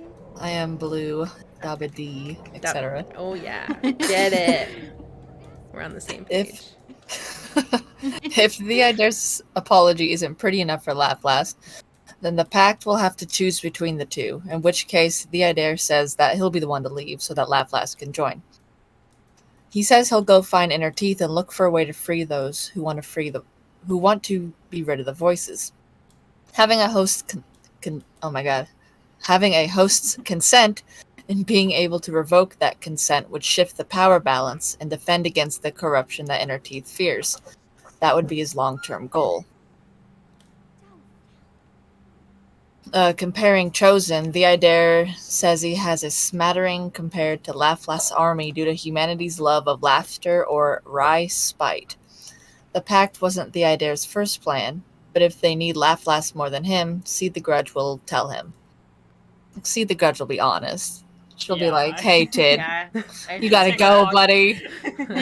You gotta go. It's not you, it's me.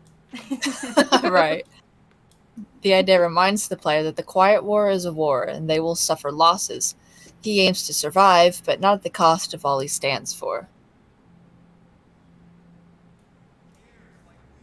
Okay, Tid. I guess that's better than, like, his normal, like, I'll just go in a corner and no one will have to look at me again type attitude. He's like, I'll try and survive. Okay.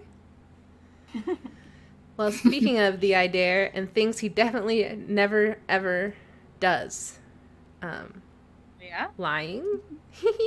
What? Zaynid's not here. I'm allowed to say it. So, when asked if the Idare calls himself the liar, the Idare says he prefers truth or silence. He says he must be cautious with his words because he lives in the shadow of the lie. Disbelief is dangerous. He says that while he sees the lie as a tool, he uses it as rarely as he can. So, liars always do. I guess he's technically admitting to doing some lies there. When he is silent, it is because he is silent about a truth that doesn't help anything. Or he is silent because he believes the child may not be ready for the truth. The Idare also reminds us to use trust with caution and sparingly, just like the lie. Because the nature of voices is to weave and reweave into stronger shapes every night in order to survive. He says that if we ever believe he has lied, we just need to call his ass out on it and be like, yo, was this a lie? Tell us the truth. And that's pretty cool. I think that's a cool thing that he did there.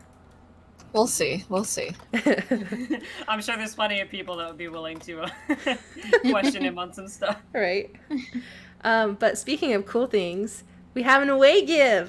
That one worked pretty well, just saying. Okay, Very so good.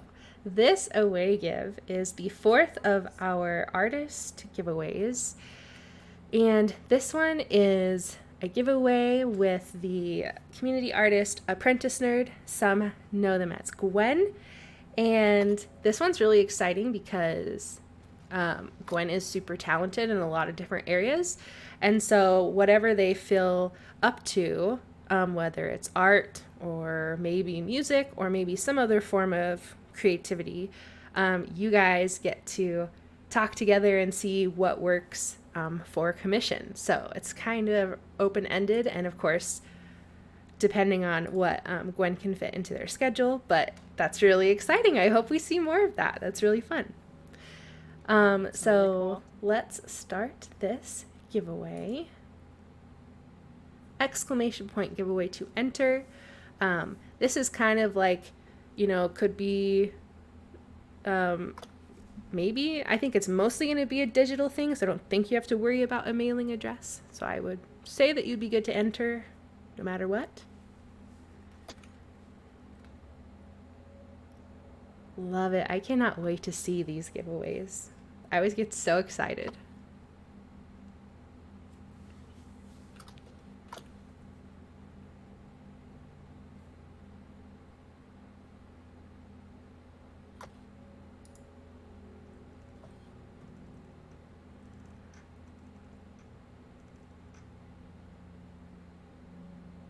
All right, a few more seconds to enter. And then I'll ask for a drum roll. Dude, it's so nice having someone that does a drum roll. Usually I just get like the silent, like, haha, no drum roll for you. All right, drum roll, please. And the winner is Sepulchre Starling. Congratulations. Congratulations. Nice. You are the winner. Make sure to send me a message and I will get the two of you synced up so that you can have some awesome creation to show us soon. Congrats. And with that, I'm going to hook the Frisbee. The Frisbee? Ooh, what's a Frisbee? Like a thrifty Frisbee? It's like... A Frisbee. Yeah, you get it at the thrift store. It's like half of it's broken. Dax has like duct taped it. The other half's a record, so you're just trying to make this. I don't know. Anyways, I'm hucking that thing over to Dee to talk about the idea. All right, so we are going to talk about the idea's change. So the idea's change means he won't be entirely the same, but his goals won't change in that he won't abandon Redacre or us, it seems. The idea reminds the players not to trust. He's had his fill of conflict for the sake of conflict. It has served its purpose, but no longer. They also talked about is IHT a liar? So the idea responded to a concern that Tooth Bomb will cull the voices and then stay instead of pulling herself into the void too, as she had promised. The idea says that he can't dispute that it's a possible hat trick, but Inner Teeth has consistently spoken a hard truth in the time he's known her. He believes she's sincere in her talks of endings, all or nothing. And I trust someone who is like the father of lies, right? That's Yeah. I'm sure she means it. yeah. She hasn't like Yeah. led us astray or Not that we know of. Yeah. The long con. the long con. She's been playing the waiting game. She's very patient. That is true. Some more about Inner Teeth. She tries to comfort a player on what will happen when she dies. She talks a bit about her goal to give her kind an end and shares her view on it. So she said, "When my kind are made mortal, belief will not end. We will burst into a shower of light and music across the sky of every dream. Others like us will be born, drink from the blood of time, and then pass on. Gratefully, we will no longer hoard you like eternal misers, culling the young so that the old may rule forever." Oh, it's so beautiful.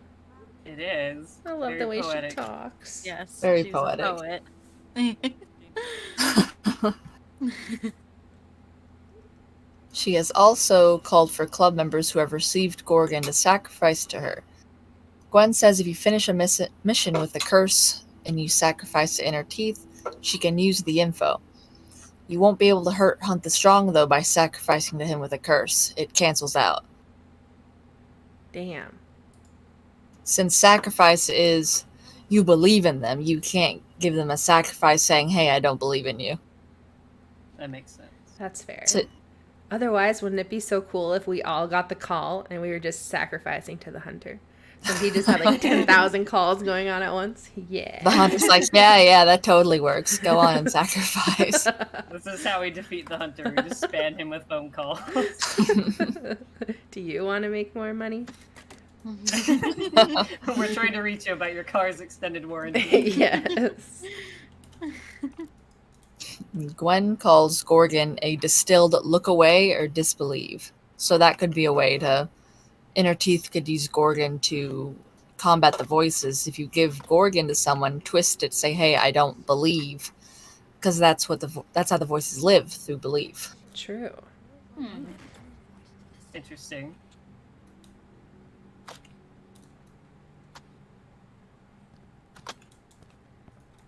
Oh, I wish I could tell where these relays were going. That'd be great. Try to head it forward and find it. All right. So speaking of fart jokes and such, LL talked about his regrets, actually, which was a super change of pace. And when asked if there was anything that he regrets, he actually had something to say that wasn't a joke, which, I don't know, kind of shocked me. I don't know what LL should sound like, though. I'm not great at doing that. But you gotta.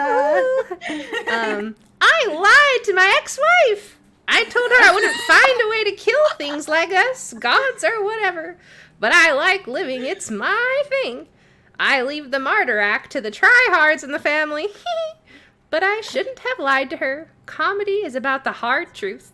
In my defense, I was sober back then, and I am better now. That sounded like a Wicca. Oh, gosh. Yeah, it did kind of go old lady. I should have, like, at the end, like... Grandma laugh last. Put some hiccups in there. Laugh, yeah. It's laugh last, but it's a grandma. So, there you have it. Don't quote me on that, because that was sad, but, you know. It was great. I loved it. Thanks. It's my turn. I was so distracted by your impersonation. Amazing laugh last. Oh, yes, that's what the critics call it, for sure. Yeah. So we're going to talk about sacrificing. Spreading out your sacrifices to multiple voices isn't something they consider to mean indifference. It's more like multi-dating. To clear up confusion on dedication, HQ recommends either you stop sacrificing or tell one of them you're their main squeeze. No, you are. They are. Oh, They're God. your main squeeze. I'm okay. Yeah, you tell them, you pick them. Since we're under hosting age, nothing is permanent, and voices could take masks back if you ask them. And also, the Dead Skeptic was trying to recruit a new kid. And they mentioned that they're trying to save them from earworms that are hazardous to your health, warning them that everyone in the organization has lost family to voices. They need fresh eyes and Redacre, and it's too late for kids who are already infected. And let brain sickness have a free run of their body at night. I don't love the way they talk about everything. No, this is fantastic. Oh, I know you love it. Speak the truth. RK's like, we need some more Dead Skeptic quotes in here. Sacrificing allows voices to take over for the night. In response to what rewards come from sacrificing to voices, the dead skeptic responds, "What bribe is worth losing your mind?" They say they will share new information they have on bells if you renounce all the voices in order to know you're seriously committed. Damn. Yeah, yeah. That's hard. really- All of the voices. Yeah. It's easy. You Is just do it. Yeah, you just do it. I don't know. That's like saying goodbye to potential cool friends. But then you gain more potential cool new friends. That liken your old friends to disease. You know, hard truth. Hard truth. The only downside is that they keep getting yoinked by the voices. So, you know, UC and now Devin. Yeah, it's not looking good. Yeah, seems like the lifespan might be short for the test. There's high turnover. They're like, please, we need a member. Oh, Yeah, speaking of lifespan, when yeah. asked about Graham and what he found in Lake Ptolemy that got him killed, the dead skeptic says the lake is connected to something called the Sinks via an underwater cave. They offered to send someone out to see if anything washed out with the rains. And when they got back, they said they sent a few people in miles outside of Redacre and found a single golden tooth in one of the tunnels. The dead skeptics doesn't think it proves that Course disposing of unhoused individuals in the tunnels due to the intake being more than the barracks hold. But they're going to train more divers and keep looking. They just say it'll be expensive. A robot would be expensive, you know, because I was like, hey, like there's this little hole that the humans can't get through, the little robot in.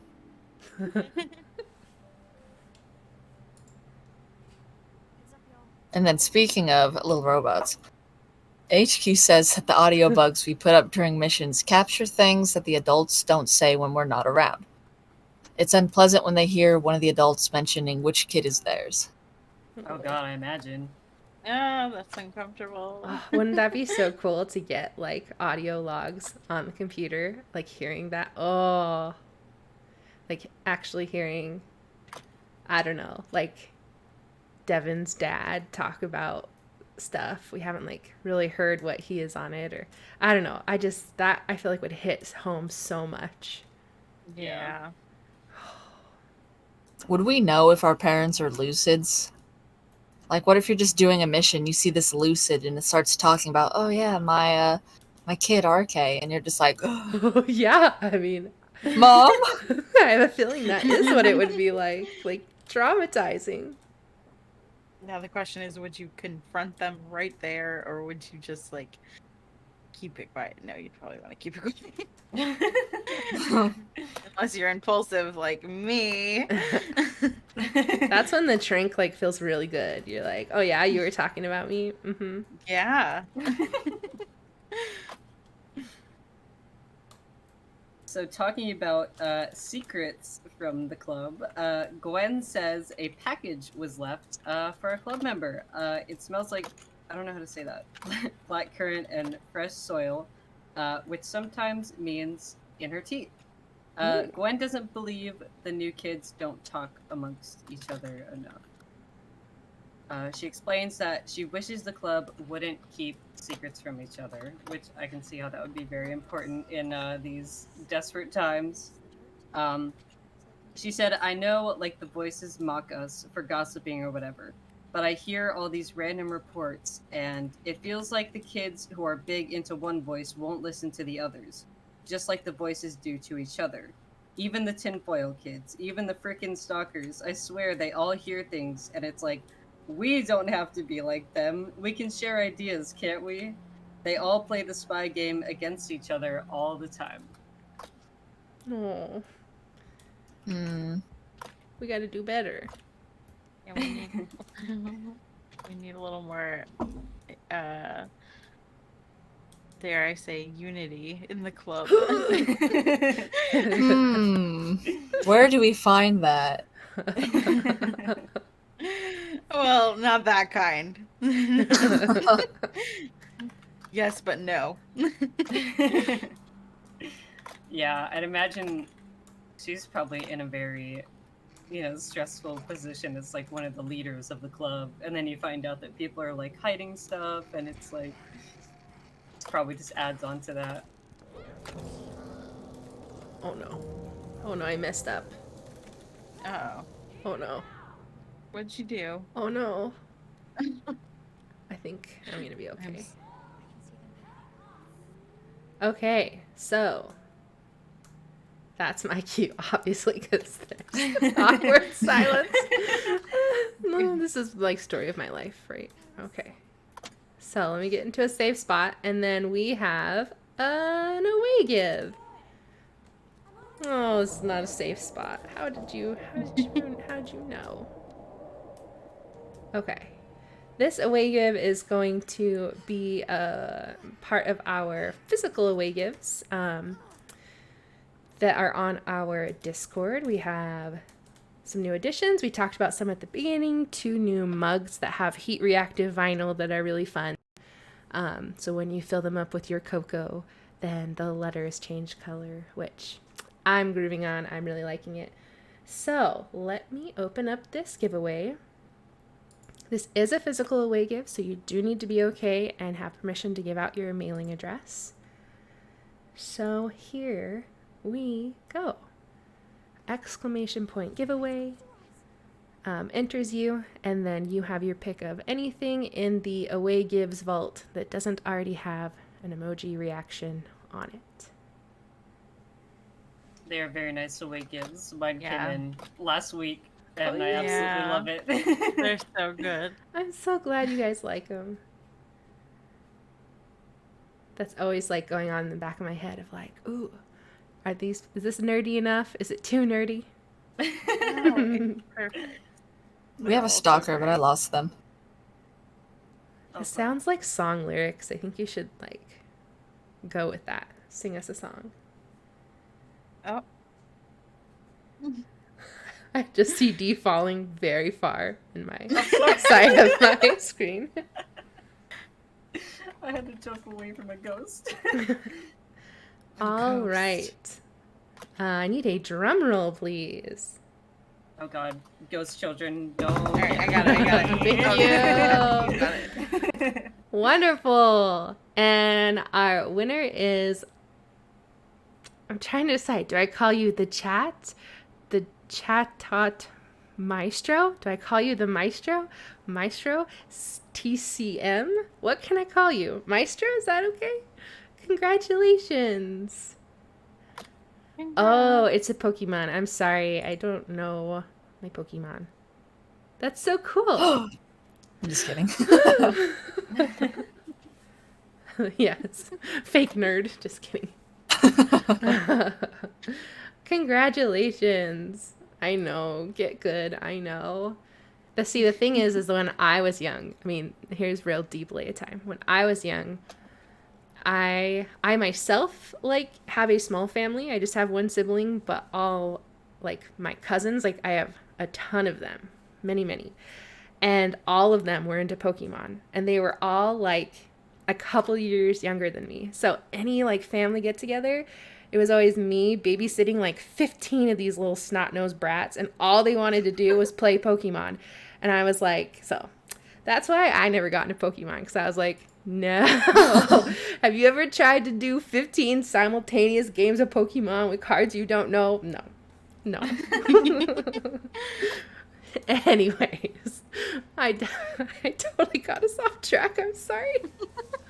Speaking of bratty snot-nosed kids, we're going to talk about Kiara. Take it away.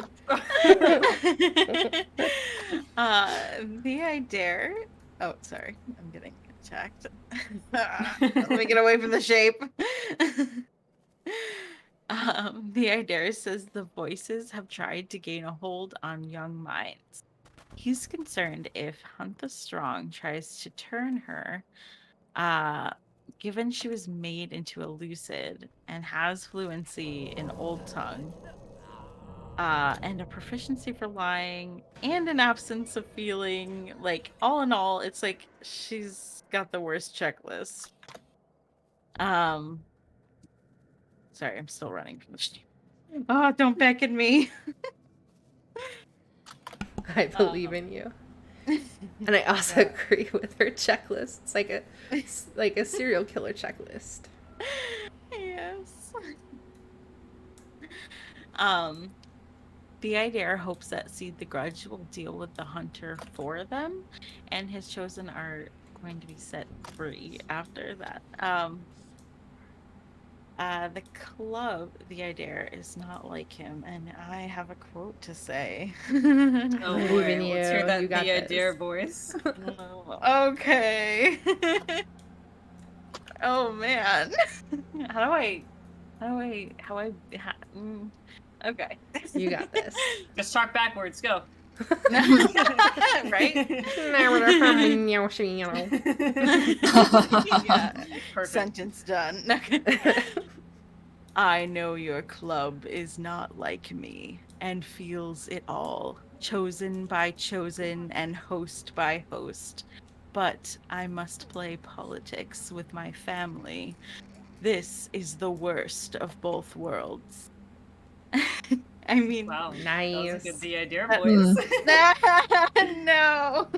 No, I've never heard the idea, but I think that's what he would sound like. A little more gravelly, a little more demony, but yeah, that's it. That gravel, that masculine gravel. I mean, it's a mood. He's dramatic about his family, but I get that. I think you did great with that, like, I care, but don't care. Yeah, at the same time. Heard it. Heard. Perfect. And RK, Me. you are blue. Yes, okay. The idea refers to the measure cuts as both mother of invention and father of the forge. The measure cuts has devoted his mind and influence to make the place between a place where voices can meet. Without him, they would be separate. And then Tid said, dreamers and their own dreams. With him, we share the dream. So I guess they can meet in each other's dreams? Very weird. So it seems like only the measure cuts knows this skill. And then Tid also mentions that TMC rarely talks now, and when he does, it's through Gwen at some cost. It makes sense since he's the whole place right now. He's a whole Yeah. place. Poor Gwen, having to relay everything TMC wants to say. Right? Like, I had this dream of this guy just, like, screaming at me in a classroom. Yeah. Right. Pass Feel that on. bad. It was terrible. There was a ruler and some chalk dust. I am failing so hard to find these locations, by the way. Oh, the maze. Oh my gosh. I don't think I have any posters, but I can go. You know, I was really cool and I took them all, so Oh no! maybe I will I drop had some. gotta one. Very cool. Yeah, how great of You're me. too cool. Too cool for TMC school. Yeah, okay, I'm gonna drop some here. Okay.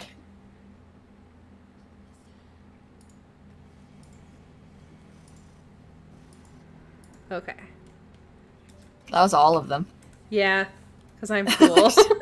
I was like, you said some. That was all of them. I don't know. A Cool few. points revoked. I mean, fair. I'm just kidding.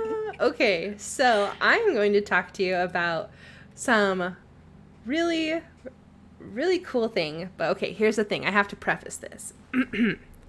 You guys, I do not know how to say this word. And I looked it up and Google told me one way. And I was like, cool, that's a way.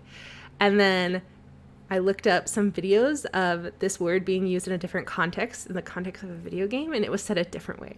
So I don't know if it's supposed to be idolin or idolin, but we're talking about that image voice, okay? That one in the faraway town. the one that's super duper creepy, but also very cool sounding. So, what we know is that we are safe from this image voice because of what Speak as One has done. I'm sorry. There's an entire Thanks, Speak as train One. of sleepers walking across the rafters and like It got a little a chaotic. little by mamba Sleeper Locker. line. It's beautiful. Okay. Totally not my fault. Anyways, I'm sorry I got distracted and now I'm setting off stuff. Okay, perfect. Okay, so about this image voice, Eidolon, what have you.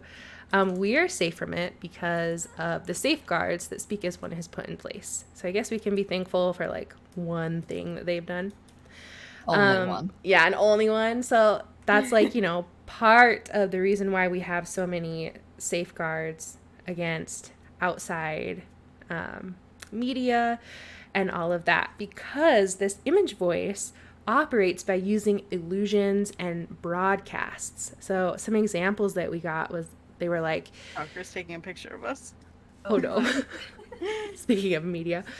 So when someone watches a screen and kind of establishes this rapport with a familiar face, like maybe a TV character that you really love, or maybe like a news anchor that you watch on the news every night, you know how that is. Like you start to kind of build this familiarity with them. And then the voice actually works through that connection and alters your mind. So instead of hearing like the audio that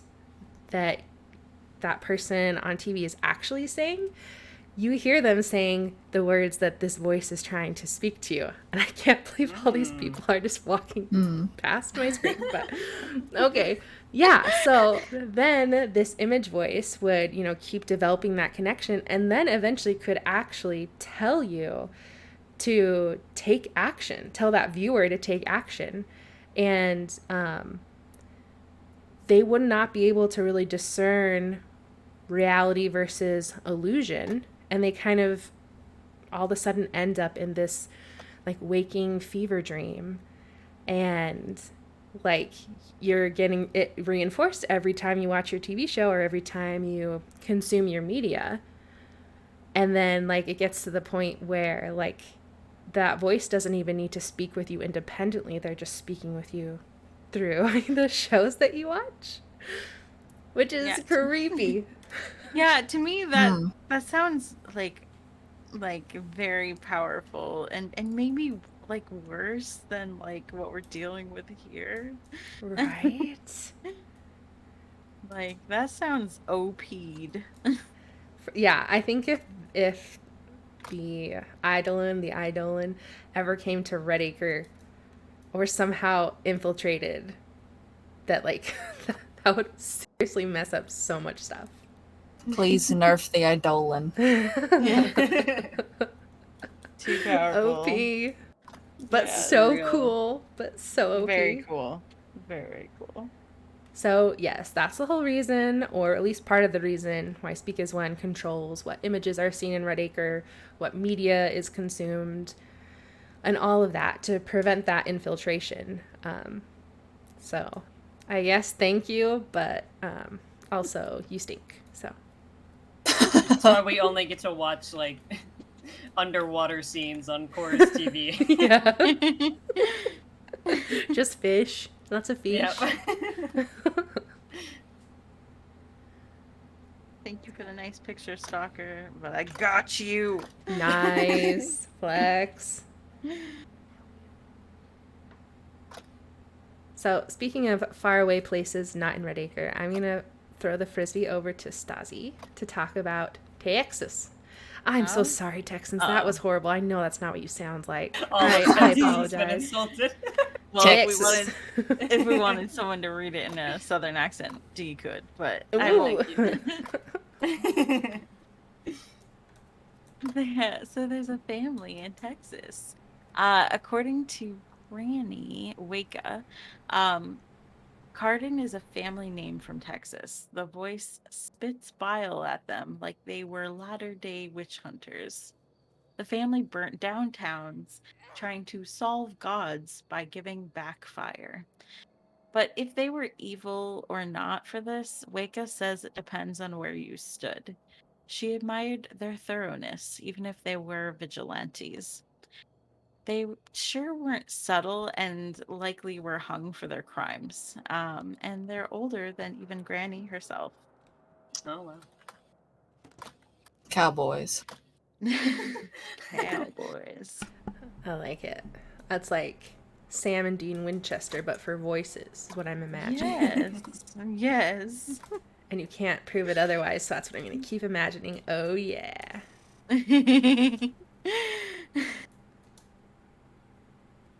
Speaking of some other things that grandmother has said,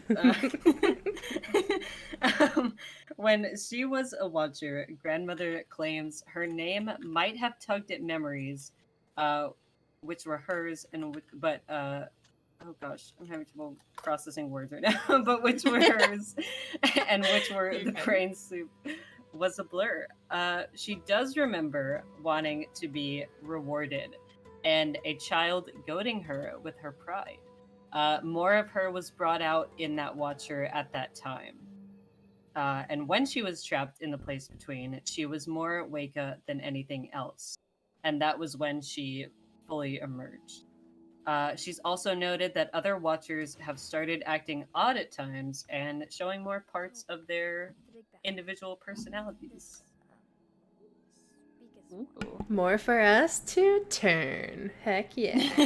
Exactly. And I would like to hear some, like, especially like if we're able to draw out watchers with like some of the names that we already got from Devin. It would be very interesting to hear like some of their little like quirks and like things that they may have done while they were still alive and stuff like that. Yeah. So Amber redeemed Ask a Host Anything, and instead of asking you, she's chastising you. D, don't support the Wake Up Challenge. Don't support it. Not gonna happen. Yeah, good luck with that. I hate that you like actually redeemed points just to tell but they didn't love you for it.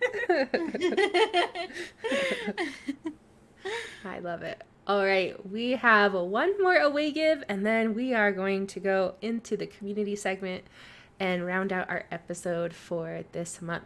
So this final away give is also a physical away give, which means a mailing address is required. And if you would like to enter that, then let me open that up. Exclamation point giveaway. This allows you to emoji react once they give you your role in Discord. Emoji react on any of the giveaways in our giveaway vault, and I will mail it to you. And I will even stamp a cool eye stamp on there. I know I talked about this last time, but now that people have actually received the eye stamp, that's a cool stamp I bought 10 years ago and said, one day I'll use this. And now I'm using it, and it's great. It is a cool stamp, can't confirm. Also, Drummer redeemed Ask a Host Anything and said, D support the Wake It Challenge. Thank you, Drummer, for canceling out Amber. Thank you, Drummer. Love it. All right, a few seconds left to enter that giveaway. All Sorry, right. Leah, you're with Waka Stans. I am okay with that. Okay, drum roll, please. Oh yeah, that's a good one. The winner is Escape Ghosts, Medusa. Medusa! Congratulations! Congratulations. So awesome. Woohoo, woohoo, woohoo. So excited for you. Okay, let me press a couple of buttons here. This is your time to grab a drink, sit back, relax. We're going to look at all the amazing things that our community has made and just basically do a really fun campfire hangout. You know how it is. Oh, As is tradition. as is tradition. Yes, I put balloons on it. Yes, they are okay. Yes, they are the same. Aw. You know me. Okay. And RK is going to be posting the links to our artists in chat. I sure am. Thank you. And our first artist is Arcalagna? Arcalanga, something around that. This was submitted by Hasty, and this is Hasty's character art by this artist that they found on Instagram. So we have some body poses on the left and an action shot in roller skates on the right. Love it. What do you guys think? That is so cool. That's And I really love nice. the pose and everything. Yeah. The rollerblades are supposed to be like the unstoppable power, right? Tasty confirm. Oh, that's smart. That's really cool. That is Very hasty, real fast. Are they wheelies?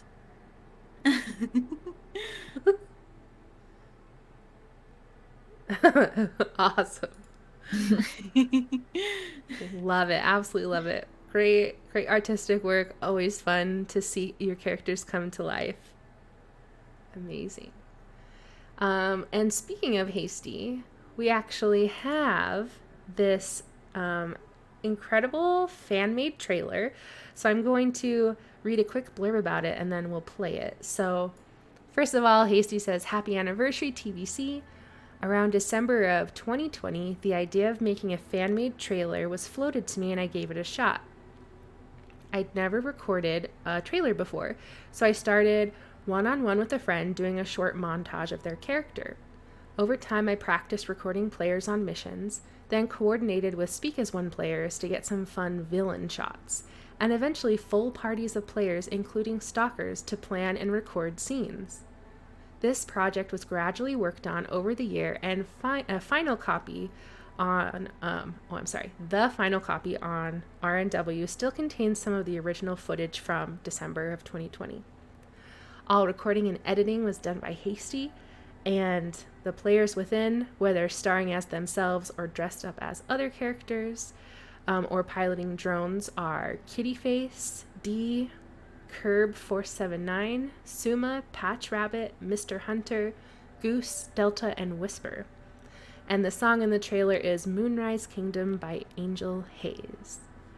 So let's give this a watch. Trees is no escaping true. They think they're safe in you. They think they're saving you. You gotta run. Oh, look at you since that was the growing. You gotta run. Hold my love in your heart and keep going. Can't get their hands on it. And the king can't get their hands on it. And the king can't get their hands on it. And the king can't get their hands on it. I hope you're not too far in love with you.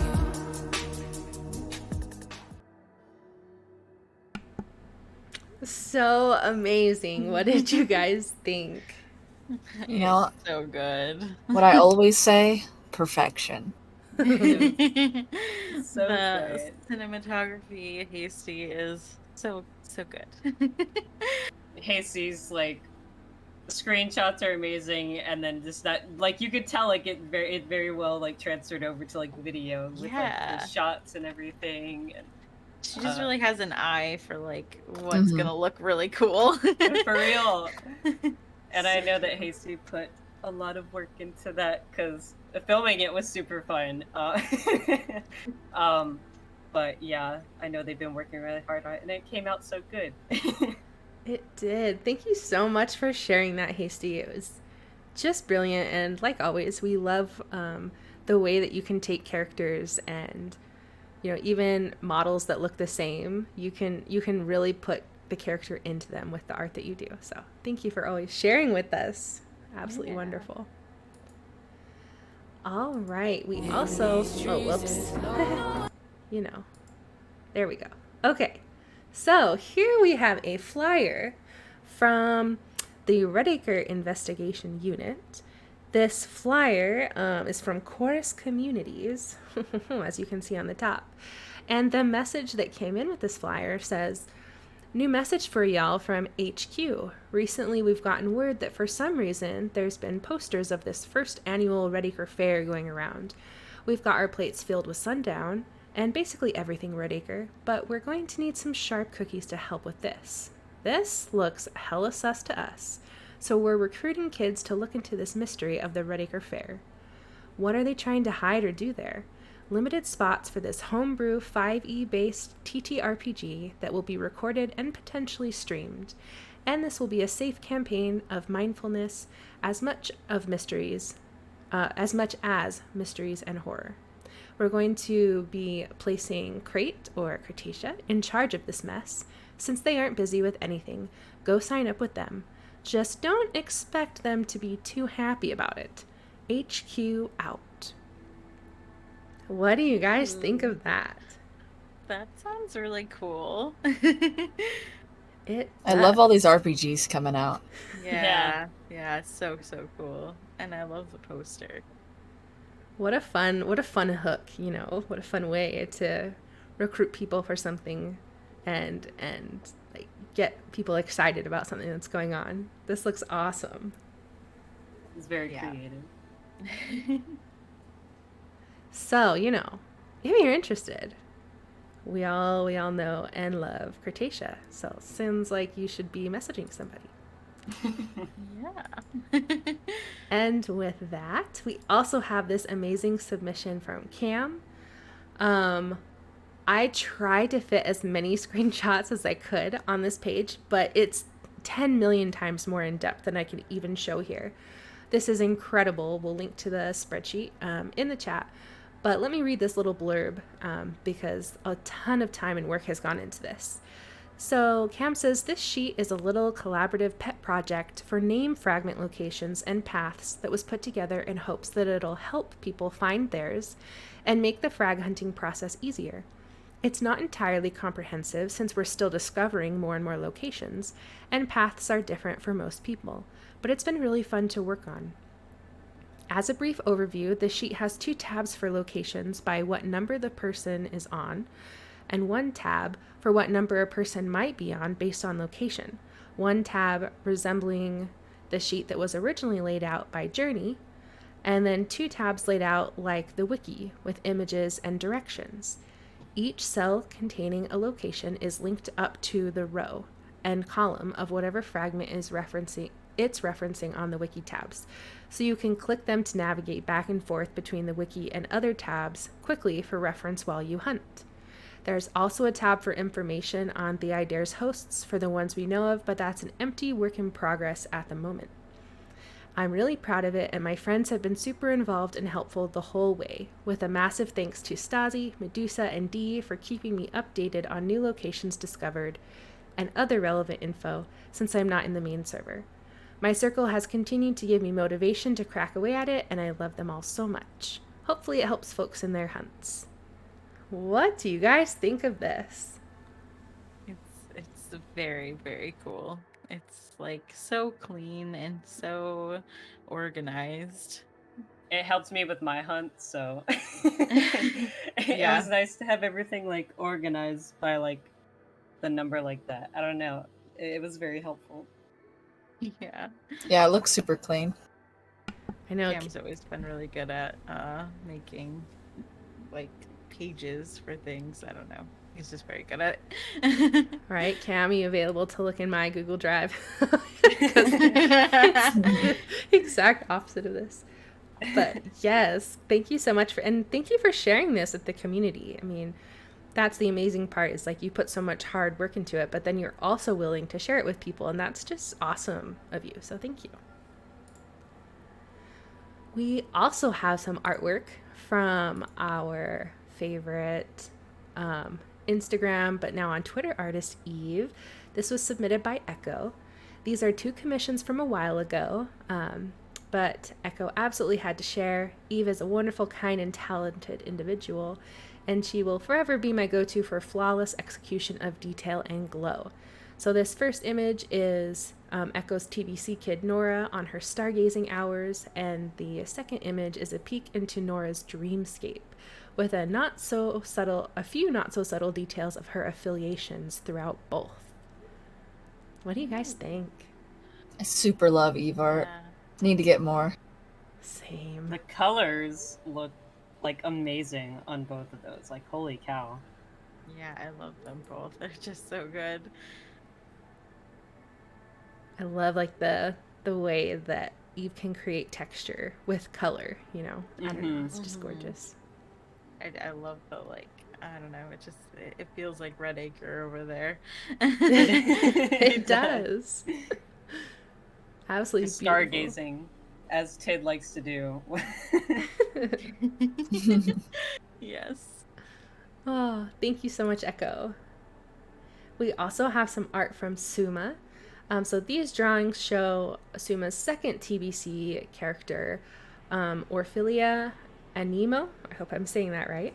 So she is an HTS follower, and she is tall compared to Suma's main TBC kid, also named Suma. What do you guys think? Very tall. So tall, all the tall. For real, though, Very I like the tall. shading. So tall, so strong. But yes, the art is amazing. Yeah, like the details, like the red halo, and then like the hands coming love out the from hands. like the darkness. Very cool. Yeah. So cool. I wish love we could that mix halo. clothing like that in TBC, like the stalker catcher jacket, I and then put know. another shirt under it. Yeah. Yes, That'd be so cool. that would be so cool. Thank you, Suma, so much for sharing absolutely beautiful art. We also have some awesome character art from Ruby this month. So there are a couple images here. The two Ruby images, for context, Ruby says, for the Halloween event last year, Ruby said, speak as one, and the I dare, I can't choose between you two. One of you pick me because I love you both, essentially. And then neither of them said yes. So now Ruby says that she, like the need to draw something came out for Die For You. But all the times that Ruby drew those pictures, the two biggest, I'm sorry, let me start this sentence again. But for all the same, Ruby drew up some pictures for the two biggest maybe outcomes that she saw. And then the I Dare one, Ruby did some time ago, but is reclaiming it for good vibes. The Speak As One, Ruby finished at 1 a.m., fussing over coattails, and says her character might be a little bit brainwashed. And then, of course, there is a hand injury that's in a brace, and she usually doesn't wear that to the club, but she didn't want to hide it anymore, so there's some detail there. So yeah, there's also a work in progress here for Ailey. Thank you so much, Ruby, for putting pronunciation in there because I'm terrible at pronunciation. So Ailey is a baby stalker who's chilling with some butterflies.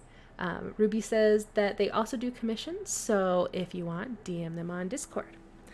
With all that said, what do you guys think? I love the way you draw mask. hair. Oh yeah, the hair is really nice, but that mask is amazing. Sorry, both of them, but I was looking at Speak As One's. I'm looking at the eyeballs, Speak too. As one, and like the fingers on the left hand are glowing when they touch the mask. Interesting. Or maybe the glow is making them, from the mask is making them glow.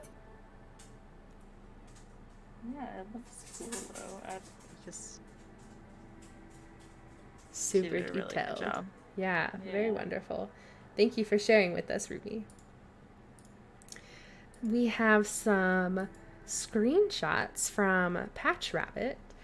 So Patch says, this time around I'm submitting 6 screenshots from the Blackout Club.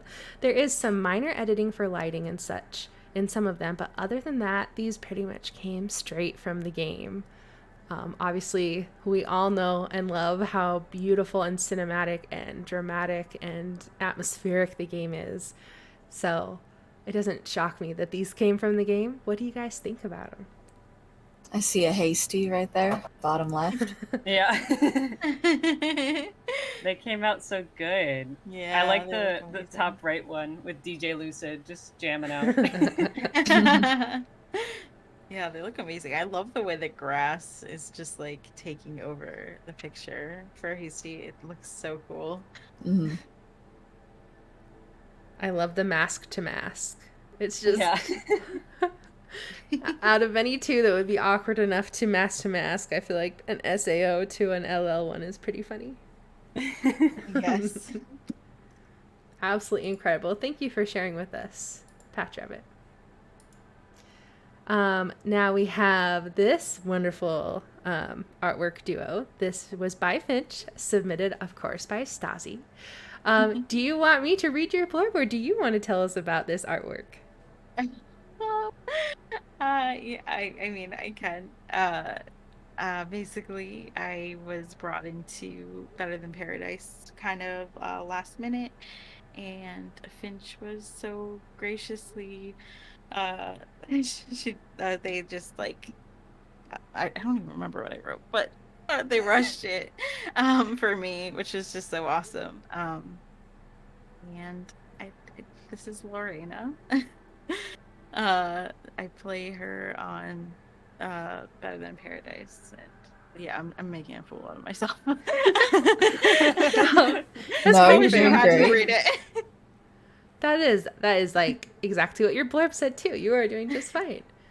I loved your last sentence said, Finch perfectly captured the cheeky troublemaker she is. And I was like, yeah, when I look at this, I think she gets up to some trouble, for sure. Yeah. I love her hair. Like, I love the roots coming in. Mhm. Yeah. I specifically asked for that. And It's I love it. perfection. It's amazing. yeah, Finch's art is amazing. So good. For Love real. it. And of course, Finch, for anyone who isn't aware, is also the one who did the icons for our fun in-game icons. So we love us some Finch art around here for sure. Putting Stasi on the spot again, because of course, why not? We actually have some awesome screenshots from Stasi with this fun Lucid. Do you want to fill us in here too? Because this sounds like it's got a story. Yes, there was a Lucid that was completely stuck in T-pose, did not even like you could just be in the light, they didn't notice you. So we decided to I think one of the pictures, I think there's a double of the one, but there was a different one too that was like I don't remember. But basically we did like family pictures, and then of course the shape had to come out, and I just wanted to get a picture of it. And it kind of looks like, I don't know, they're summoning a portal to hell.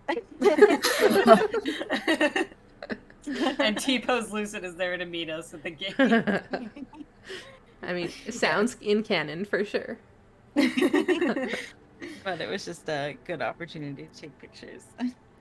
That is awesome. Thank you so much for sharing it with us. I can't remember if I saw these in the Discord or on Twitter first, but it had me laughing so hard. So thanks for sharing the comedy in this often very dramatic and not comedic game. I'm speechless. Let's see. Here we have some. This was submitted by Hasty. We have some art from Stompy on Fiverr.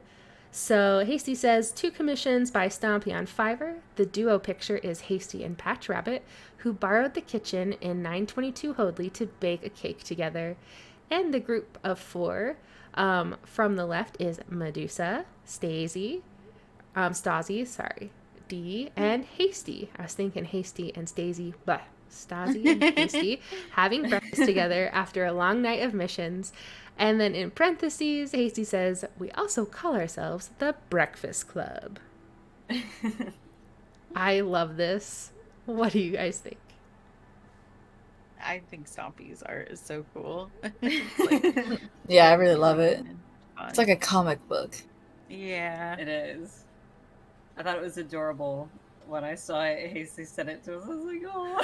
Yeah, it was a surprise. It was so cool. I specifically requested the smiley face pancake. We like talked about what our kids would order as like breakfast foods, and Yes. smiley face pancake. I love it. That's so great. Thank you, Hasty, for sharing. All right, we have 2 left. This submission is a video that we are going to watch on YouTube because YouTube is weird and won't let me It's Cretaceous. embed certain videos. So we're just gonna do it this way. Okay, so I have a little blurb first. We're about to hear some RK goodness, of course. So this is Cretaceous submission. We talked earlier about the away give that was for a PNG tuber OBS-esque icon, which is what these are. So Crate says this was originally going to be just a short 1-minute video, but turned into their very first video project. Obviously, we know they've been working on some PNG tuber icons, and that's what we get to see here. Crate says there's something magical about seeing the character at all times pop to life. There's some minor swearing in this video, but you know what? There's some minor swearing that I do too. So Zayden's not here. We're gonna watch it. Just don't tell him. Crate says, of course, that their commissions are open. So if you find yourself interested, let them know. And then for credits, here we have some music from Nintendo. We also, of course, have some music from Nathan Moody, who is the composer and melodic genius behind TBC's main theme. And then, of course, we get to see some RK and Kirby stuff. Here we go. And I've created some pinch tube avatars, as they've been called. I was a doofus and forgot to stream my voice, but you can see how I was talking here and how it activates. And this is the part where I introduce these 2 jerks to help me out. Say hi, you 2. Hey, what's up? Voices are lame. Yo, what's going on? I'm a space goth. Here I was making a joke how Kirby was, in fact, the babiest of baby goths. No, they got promoted. TDS approved. I got It's really promoted. unfortunate that this didn't clip through, but here are some prime clips of what a standard game between yellow veterans look like. Okay, I have to admit, it's very funny seeing nothing but my head go off with no audio for a little bit. I was setting things up for the recording, and the first thing I see when I Okay, get what do you in have to say is about just yourself? Getting caught like that. RK having been suppressed. Parkour, and I regret nothing. Nothing but sheer disappointment hitting in after a great start in the match. 10 out of 10. Can't even do parkour. I don't know why you're talking. Come on. I can't do parkour. No. You're you the didn't one try. suppressed. You didn't even try.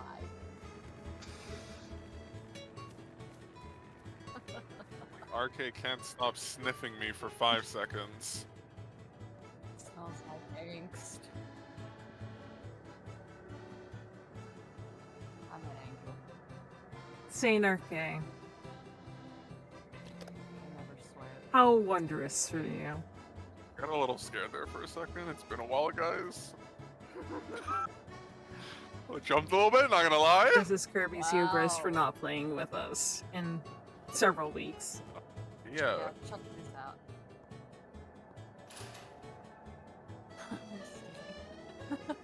No, please. I'm looking at your silhouette. What am I checking out exactly? Fuck? What the fuck? I'm gonna carrying our record cake that. What again. the hell? No, that was weird. Out here carrying our No, cake that was again. weird. That was weird. Show you the recording. Uh-huh. It's really So- weird. Yeah, uh-huh. Yes.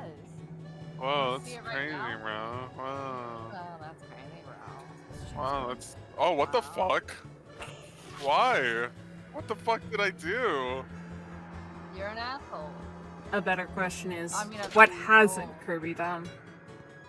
carrying RK again. I got yoinked. Oh my god. How are you carrying me? Oh my god. Oh. Okay. I'll chill. Will you? Yes. Yeah. Yes. Bro, if you keep pushing, I'm not gonna chill. Okay, sorry. Yeah, that's right. No, it's not like it's fun. Hey, Wrong. that liner right in front of you. That was perfect. Can you go get your mask? What do you want?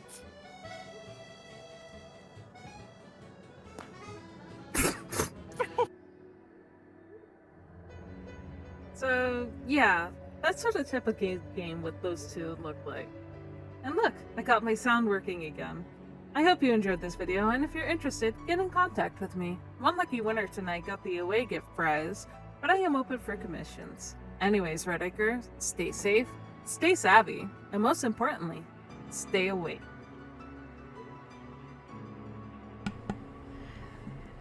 We love it. Thank you so much. I am seeing a side of RK that I have not seen before. I was defending my honor. Right. Oh, that was a trip. Thank you for sharing. And those PNG tuber, I don't know how else you say it, those are so cool. And like we said, we had a winner tonight win one, which is so exciting. And if you're interested in one, send a DM to Crate.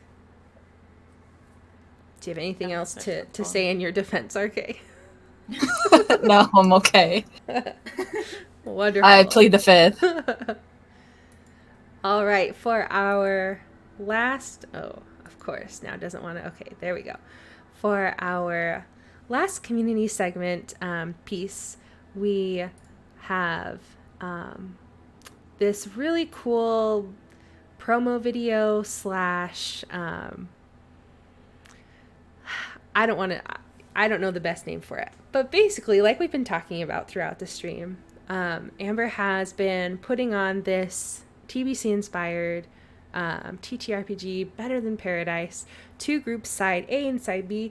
Tonight we have Stasi and Dee with us, who are part of Side A that just had their finale, and Side B has their finale tomorrow, August 1st at 6:30 p.m. EST. So we will link that Twitch channel. Go check them out. Go cheer them on in their very last culminating episode. And I will shut my trap and read what Amber has submitted, and then we'll watch this video. Amber says, we've been trying to assemble this promotional video for over 2 weeks now, and it culminated in Cam helping and handling the video editing in the most complicated manner, converting the MP4 to an MP3, muting the main MP4 file, fading the MP3 file out, adding a black PNG, and the whole fade to black thing, and basically just please work. So I'm sure it will be wonderful. The cast members are and were, I'm gonna mess up some of these names, I'm sorry. Okay, cast members were Contrary, D, Jai My Jelly, Medusa, Measured Moth, Novocaine, Raiko Nova, Stasi, Finch, and with Drummer Boy providing a no beats version of his old tongue lo-fi beats to chill and sleepwalk to. Amber says we would love to have people join the Discord that they have and to discuss theories and speculations on what could happen next. So, and Cam, of course. No, Cam, you're definitely in this list that I just edited. You're there now. You're totally there. Okay. And here is the video that goes with that.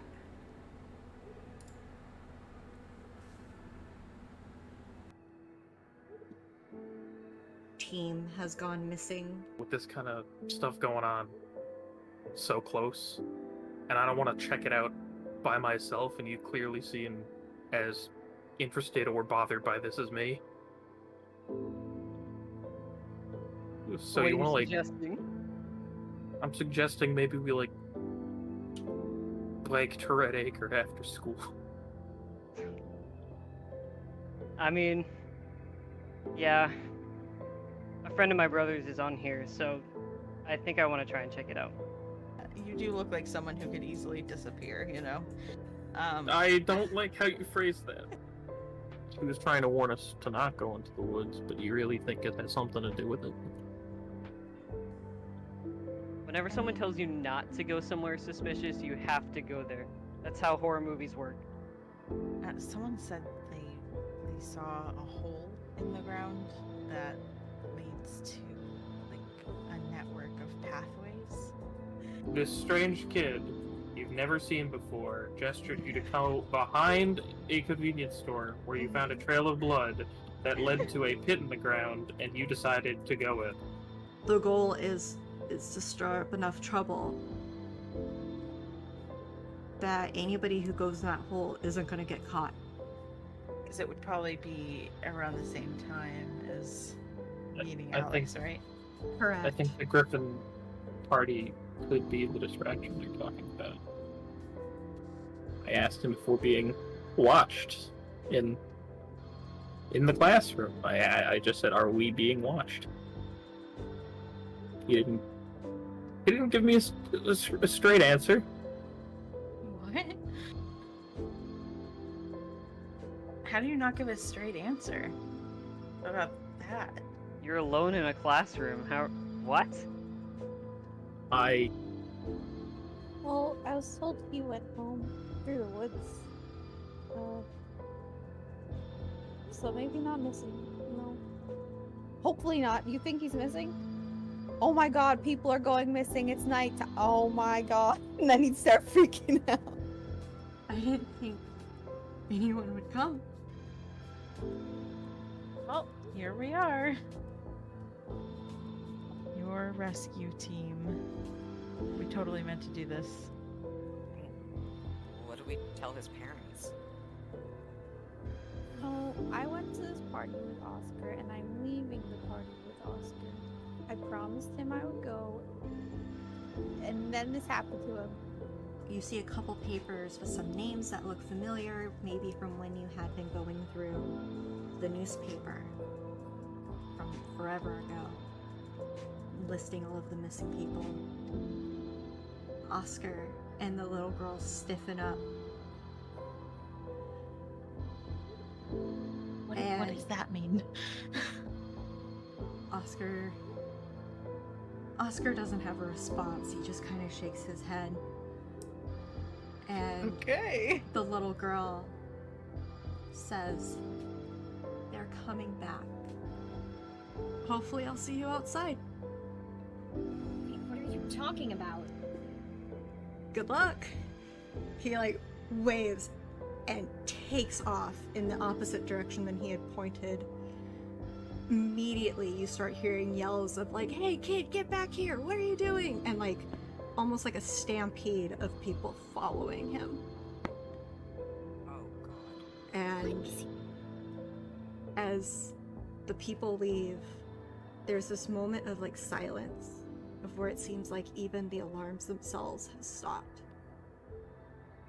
A painful pressure in your, almost in your head. Ooh, there we go. Oh no, I pressed the wrong button. Sorry, guys. Please. There we go. All right. Wow, I'm totally floored by the snippets that I've been able to catch of Better Than Paradise. Sometimes I even put it on in the background at work, even if, I maybe shouldn't have it on. And it's just been incredible. So if you get the chance to check it out tomorrow, definitely do. So much love and creativity and thoughtfulness has been put into such an amazing story. Anything Amber's an you want to amazing add? GM. Yeah. Amber's an amazing GM, and they did an amazing job setting up the whole universe and story and stuff. So This Yes. is their vision, and they did a great job, and it was super fun to be a part of. So Yeah. Oh, I they love were that. they were so good, and now we have to beg them for season 2. yeah. Yes, that's what I see. Amber is saying if people enjoy it, they're debating a season 2. So yes, yes, yes. Yes, go enjoy it for us. Absolutely. All right, and no, please stop. Just work. Okay. Okay, so that is the end of our community segment for this month. Of course, as always, you can submit throughout the month. We accept anything that's TBC related, anything you want to show the community and that we can pull up here and just hype you up and show off your creativity and your hard work. So artwork, poems, stories, songs, guides, anything TBC related, we want to see you do it. And you can get to that submission link from our Twitch panels, and we also have a link in our Twitter bio. I'd like to think that it's fairly painless, but if you have any questions about it, just feel free to DM me. All right. And with that, with us all just, chilling here in the boxcar, do you hear that? What? It's like footsteps outside. Oh no. They're not taking me alive. Run! You just shut the door in my face.